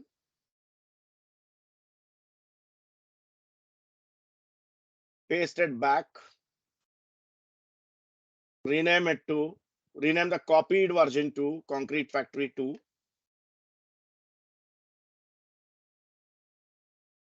And instead of returning new instance of product A1, here I'll say this is A2. This is B2. So if I'm having concrete factory 1, I'm getting product 1 for A, product 1 for B. If I'm using concrete factory 2, I will be getting product 2 for A and product 2 for B. So let's say these are versions, version 1 and version 2.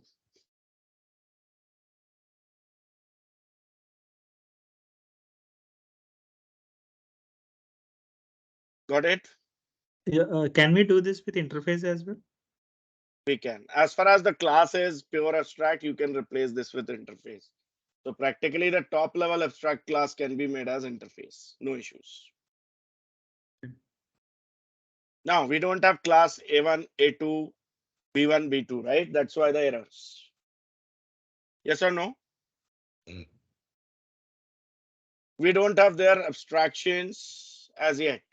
What do we? We have abstract product A, abstract product B is there, but the product A1 and product A2 along with product B1 and B2 doesn't exist as yet. So just before this concrete factory 1, I say there exists a class product A1 which inherits from abstract product A.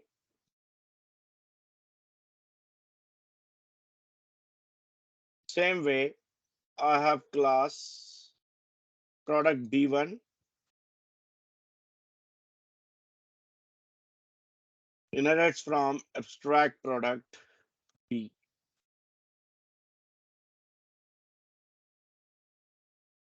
Let's implement this class. Implement abstract class.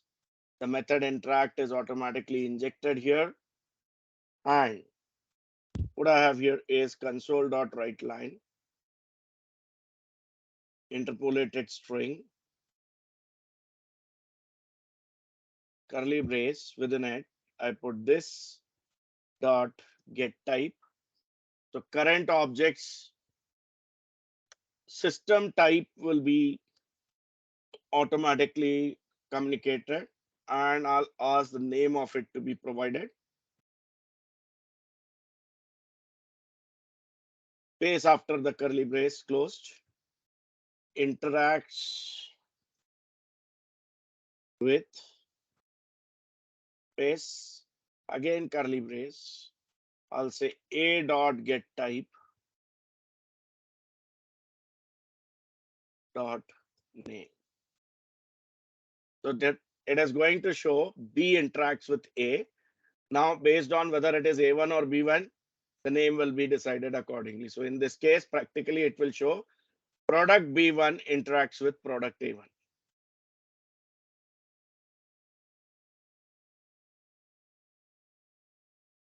Then I get these two classes, product A1 and B1 copy.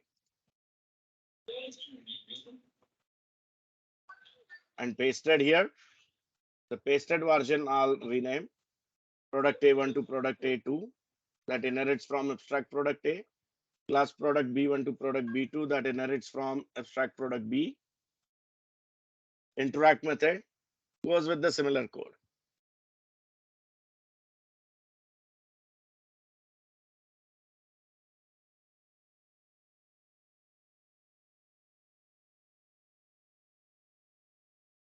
So all errors removed.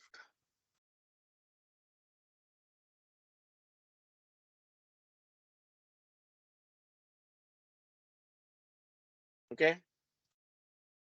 Then just before the class program, I create another class consumer or client. You can name it as consumer or client, whichever you feel is good. Here I say private, read only, object of type abstract product A is what I want. Now abstract class cannot be directly instantiated, right? As it is incomplete. Let's say I call this as abstract product A. I have to leave it uninitialized only. Same manner, I create the instance of abstract product B. Not instance, just the declaration. And then there comes the constructor, which takes அது in புரியுதுதானே? abstract factory type parameter by the name factory. So whichever factory has been passed, whether it is abstract, concrete factory 1 or 2, depending on that, it will create product A1, product B1, or product A2, B2. So here I don't care whatever has been passed, based on that, I'll be instantiating it or I'll be making the calls. Here I say this dot abstract product A equals use the factory object to create product A instance. One or two, that will be decided by which factory has been passed. Same way, I'll say this dot abstract product B equals factory dot create product B.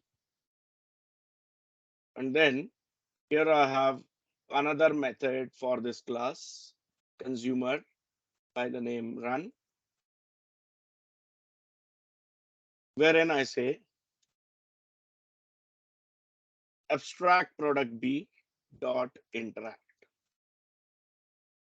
abstract product A, so that the interact method can also be tried out.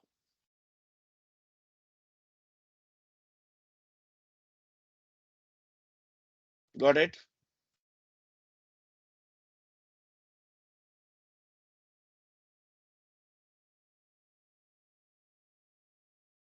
Now, one last thing is required. That is the main method that needs to be modified.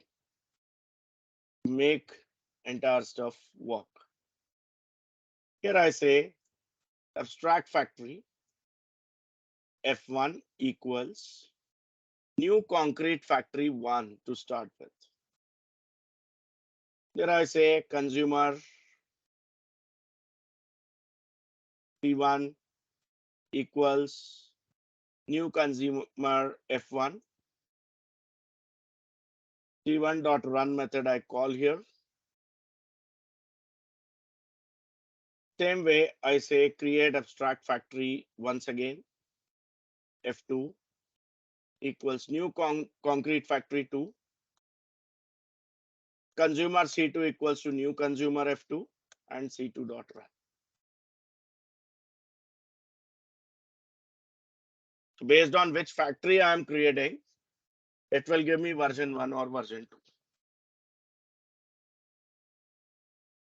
Again, as I said, this can be configured with the help of the XML configuration file or JSON configuration file, depending on which framework you are using. There are ready-made frameworks for dependency injections. Unity, Structure Map, Ninject, and there are many more, all available as NuGet packages. So this code can become more dynamic. So what is the output predicted here? Let's go with the flow. New concrete factory 1 I'm creating. I'm creating instance of consumer class with this concrete factory 1, right? And then I say consumer.run method is called. So directly here it goes to abstract product B dot interact product A. Factory 1 has been passed. Factory 1, what it is returning? Product A1 and product B1, correct? So practically when I call interact method, this interact method from product B1 will be called. Am I right? Here. When I say this dot get type dot name, this will say product B1 interacts with product A1. And in second case, as I'm passing concrete factory 2 to consumer, this consumer is then going to have product A as A2, product B as B2. And what it means is when I call the run method, it goes here.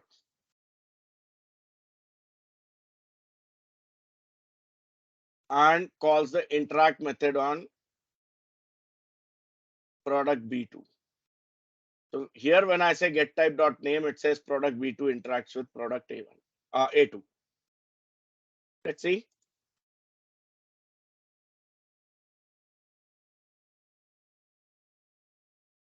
That's what we discussed, right?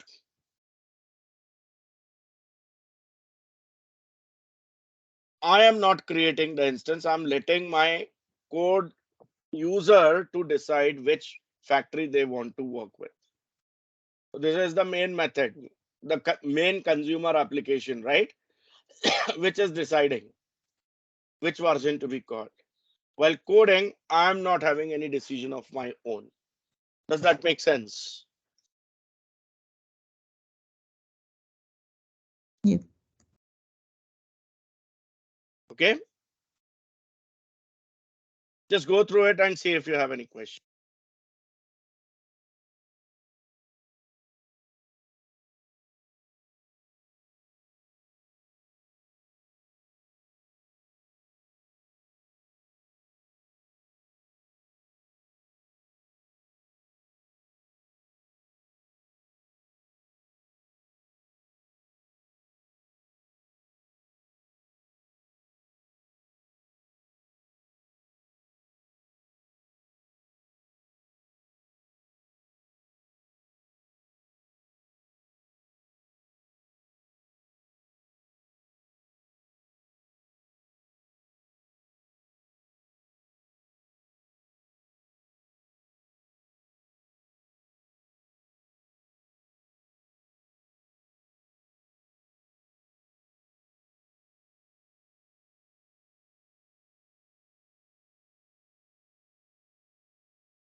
Okay. So any questions here?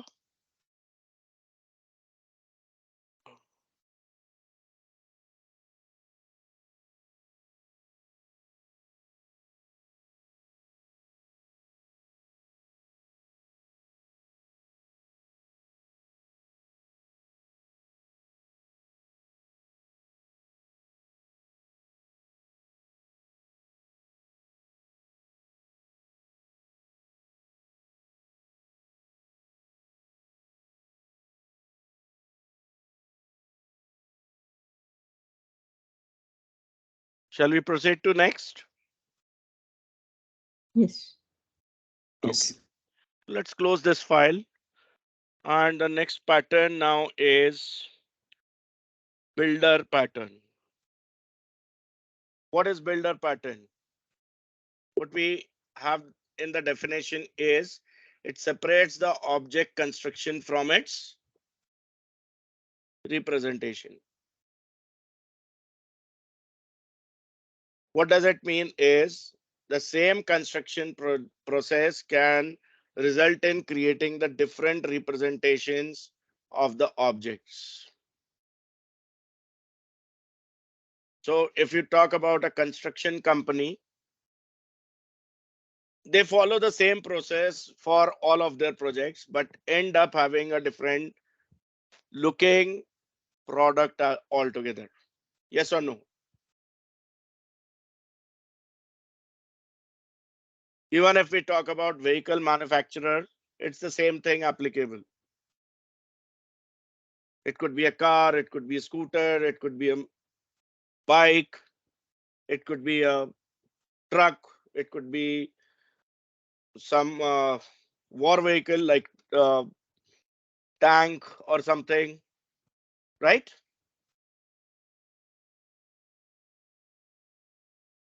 It could be something related to construction vehicles,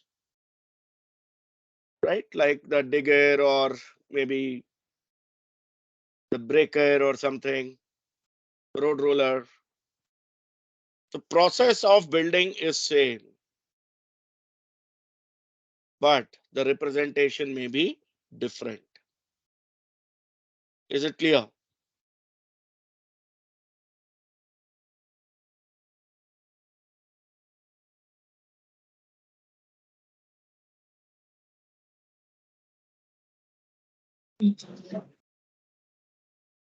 Have a look at this UML diagram of the same. Director is actually the entity which places the request. So it calls construct method, uses the builder object to construct the object. Build part, same process is there, concrete builder, which actually provides that. Behind scenes, it may be using get result, which changes the representation as per the request. The request may have a parameter within it which directs what exact representation is required, and then the ultimate product or ultimate object is constructed. Right? So let's see by example. Let's go back to Visual Studio, go to Solution Explorer. Under creational only, I'll add another class or another new project rather. So right click on creational folder, select new project, console app, next. We'll name this as 2_ builder. Next. .NET 5, create. Get rid of this console write line statement from main. We'll be working with collections over here. So let's import the namespace system.collections.generic.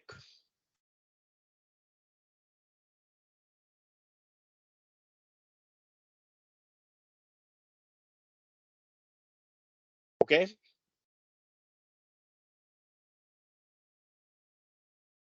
Now, according to the UML diagram, I'll create my class called as product first. Let's say there is a class called as product, which has got a private list of string representing itself by the name parts equals to new list of string.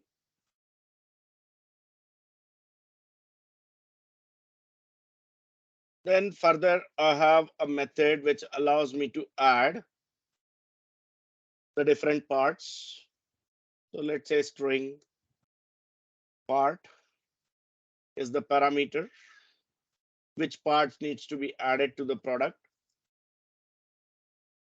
I use the collection parts, call the method add and pass part to it.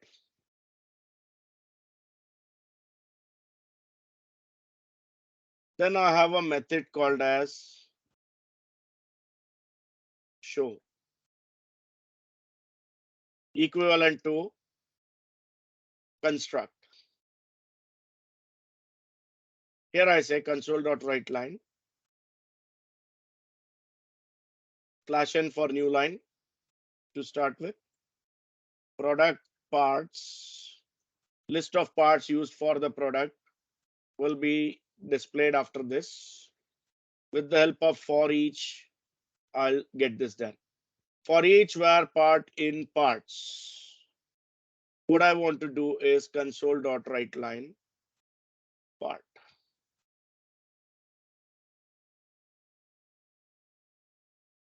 Probably I can put this way with a interpolated string, and here I say /t, and then part goes in. /t is for tab. That's a simple class for now. Correct?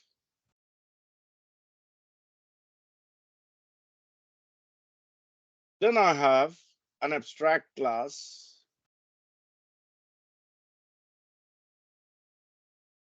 builder.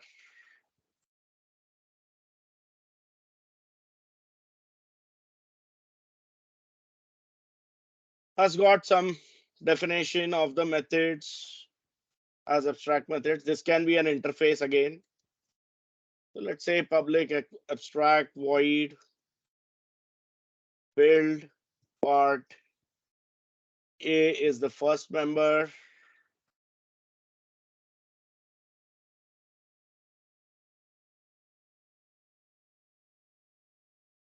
Build part B is the next member.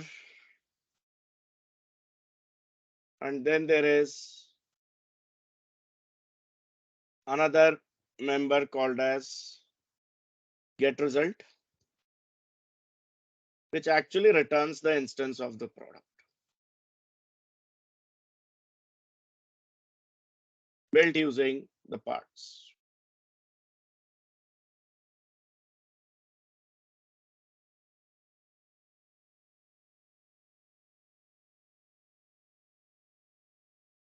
Okay. Now, if there is abstraction, there has to be concrete implementation as well. I'll say there is a class called as C for concrete builder 1. C builder means concrete builder 1. That inherits from the abstract class builder.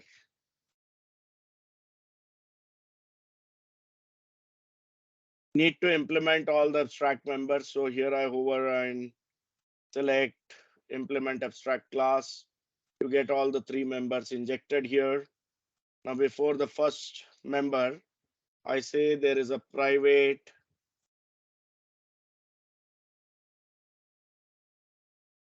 product equals new product. What build part A does is it adds part A to the list. So I can say product dot add part A.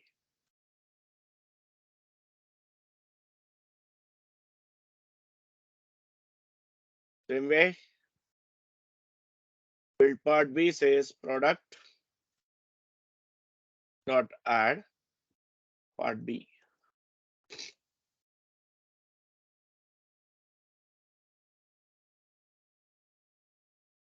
And what get result does is returns the newly constructed object. So I say return product.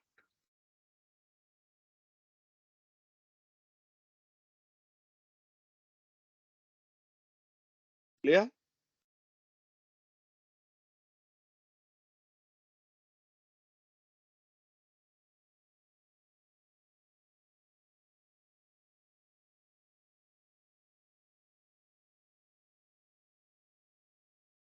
I copy this class C builder 1, that is concrete builder 1,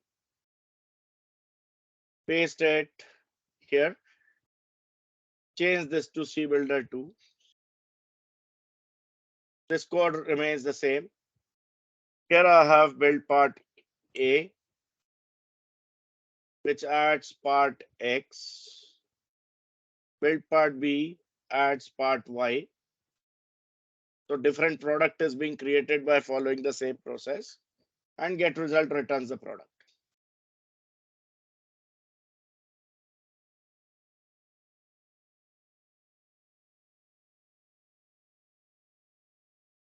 Okay.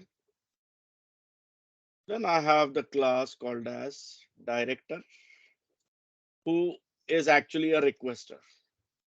I can use main method also directly for this, but usually we try to keep the load on main method as minimum as possible. So it has got a simple method build object or construct object.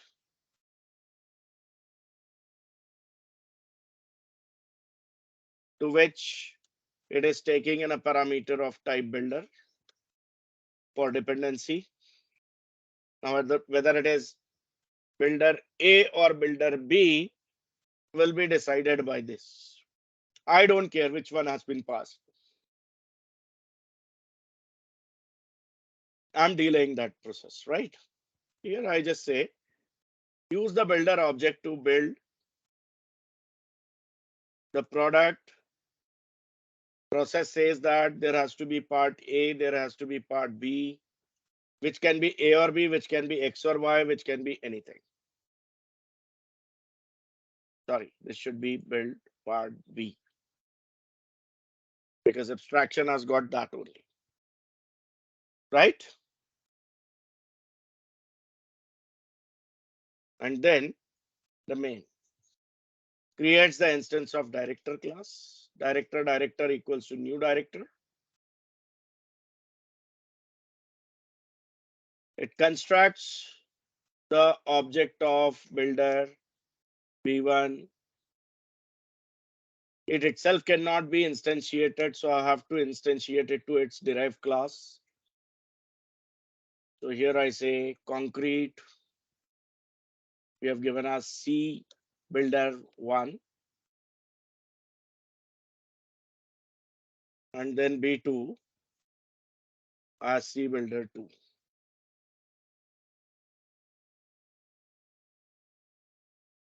So 2 builder objects we have created.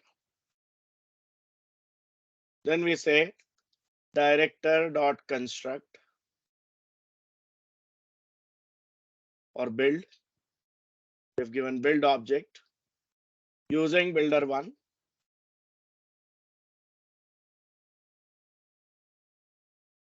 We say product P1 equals to B1.getResult. The finished product will be returned by getResult assigned to P1, on which we call the show method. Same thing I do with builder B2. So I copy this 3 lines of code, paste back. Here I change this to B2. Here I say this is P2. Here I say this is B2 again, and this is P2 again. So what is the output we expect? This show should show me product parts, dot, dot, dot, then part A, part B on separate lines. This show should give me product parts, dot, dot, dot, then part X, part Y on separate lines. Let's see. Okay, one change I need to make.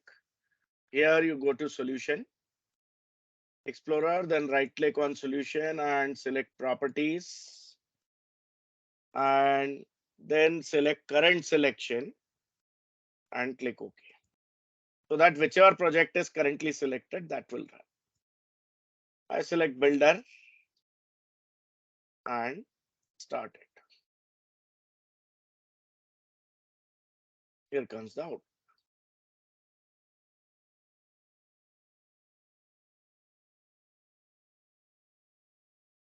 Yes. Yes. So we are asking a different object to decide what product will be or what object will be returned back to me, for which the process is same, defined by the abstraction, but still the end result might be different. I'm saying construct a vehicle, but which vehicle? That is decided by which builder I have chosen, right?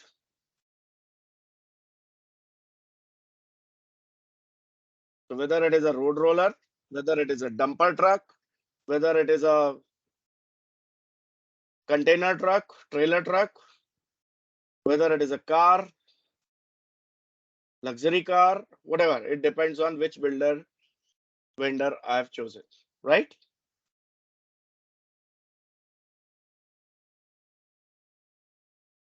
Clear?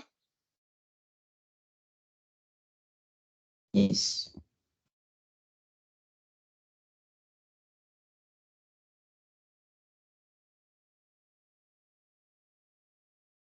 Let's close this. And again, right click on creational folder, add new project, select console app, next. We'll name this as 3_factory.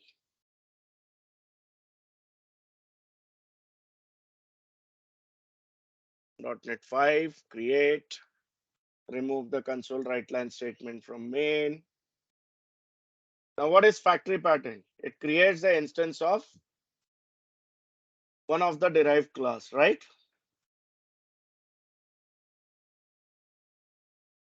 Yes. Here is the UML diagram for the use case we are going to implement. So there is an abstract product class. There is a concrete product class. There is a concrete creator based on the abstract creator. My consumer main method basically will say, okay, I need creator. Which creator? Concrete creator, which will decide which concrete product actually is needed, whose structure is defined by product only. Yes. So two things, factory method is what I need, and then the object is what is going to be returned by the factory method. Okay.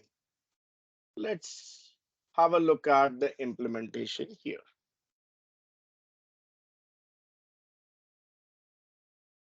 So let's say we start over here with abstract product class. Abstract class product.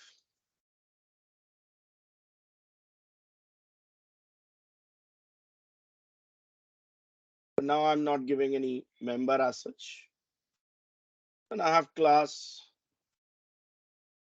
C product A, that is concrete product A, inherits from the abstract product class product. No members for now here as well. Same way, I have class product B, C product B, C for concrete, inherits from the abstraction product. In this case, this class cannot be replaced by interface because here product class may have data members also. So the moment you have data members, the abstract class has to be used mandatorily instead of interfaces. Do you get it? Now, totally independent class I'm going to create over here, which will be actually giving me the instance of product A or product B. So let's say here I have an abstract class called as creator or product creator, you can call it, which has got a public abstract member that returns me an object of type product, which could be product A or product B, anything. I name this as product factory.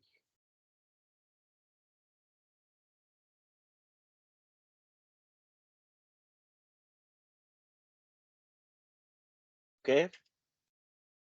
Then I have a class which creates product A, another class which creates product B. So let's say C creator, concrete creator A, inherits from creator, needs to implement the abstract class. So we do that.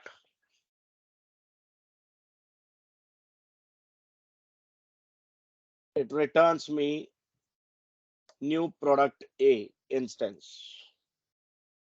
And then I have C creator B,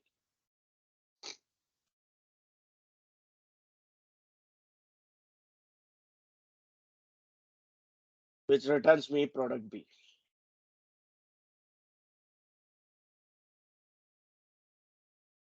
Okay.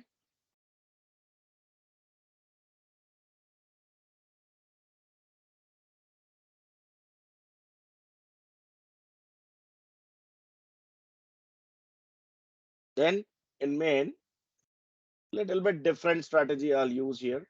Let's say this time I have an array of creator class named as creators equals to new creator array of size 2.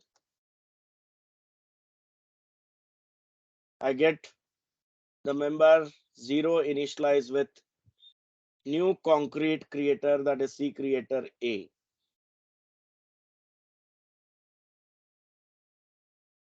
And creators 1 as C creator B. And then I iterate over this array for the processing. For each creator and creators, product P equals to creator dot factory method, product factory. Whichever creator object has been selected, it will return me the product according. Console.writeLine, interpolated string, created,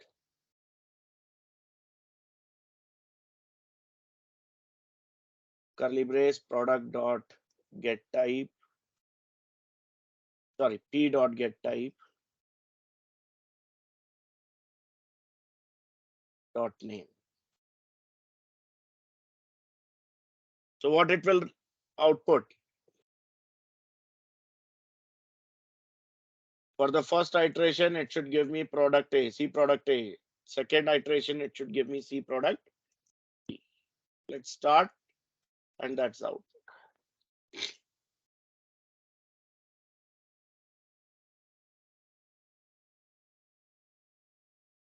Got it?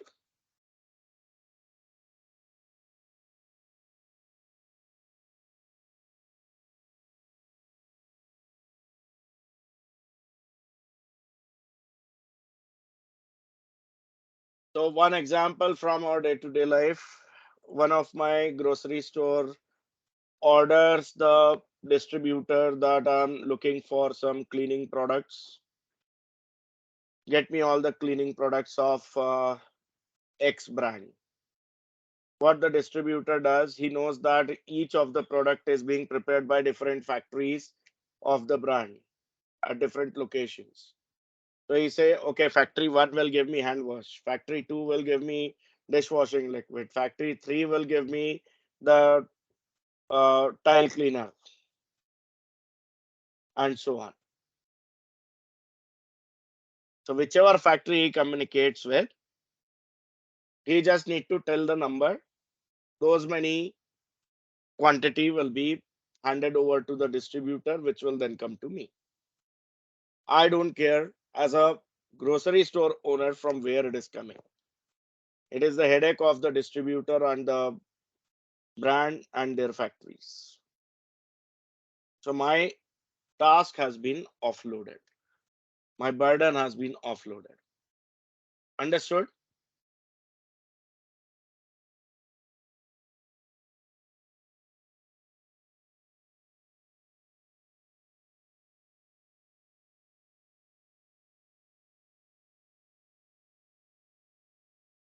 Yes.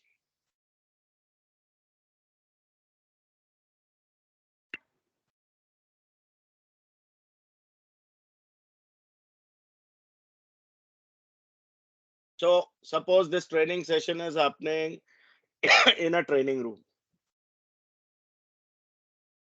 There is an activity. Usually, if you have attended the agile methodology workshop or training, it's more activity oriented, isn't it? So suppose there are multiple color pens which are required for different activities. And to make it easily accessible to everyone, there are different pen holders kept. One contains all black pens, another one green pens, another one red pens, another one blue pens. Depending on your need, you can just access your pen from the desired pen holder. Right? It's easy. If all are mixed into one, then it will be very difficult because we need to spend time in finding the right pen. Yes or no? Still, it can be easy if the container, the pen holder is transparent, pens are visible properly. If not, then it's difficult. We need to pick the pen, write on some rough paper to see what color it is. If it is the desired one, fine. Otherwise, pick the next one. Next one could be the same color again. We have to keep on doing this repeatedly until and unless we get the right color. Whereas if 4 different containers for 4 different color pens are there, we can pick it pretty easily. Yes or no? I'll call this factory to get this product. I'll call that factory to get this product. Means the same thing is applicable for objects. Employee object needs to be created.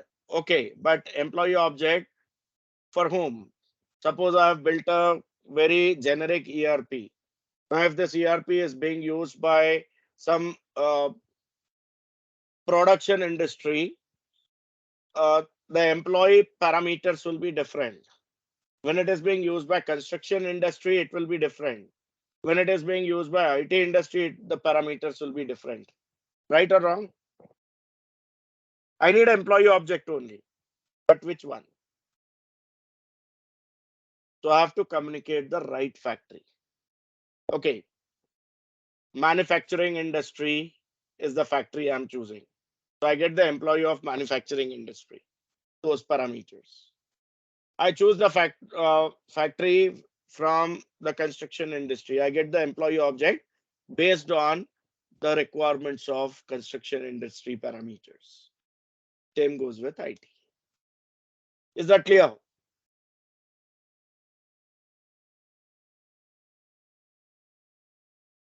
Yes. Now, just one last question here before we wrap up. How do you find this different from the abstract factory? In one line, if someone can explain.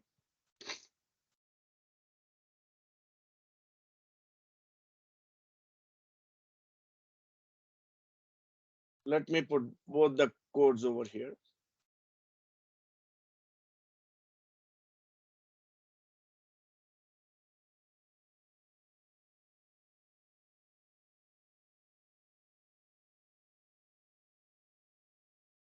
One thing you can notice is while abstract factory is used, I don't know exactly which factory will be picked up. Correct? At this moment. Here I am aware of which factory will be picked up. Yes or no?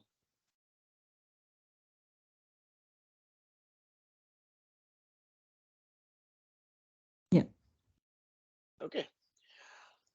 So that is it for today. There were 2 more patterns in this creational patterns list, prototype and singleton. So this we will be discussing in the next session along with the next category as well, which is structural patterns. Yeah.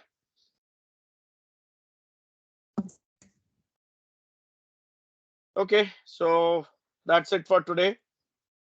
See you on Friday, right? Same Yes. time, 9:30. Yes. Okay. So till then, revise and practice everything.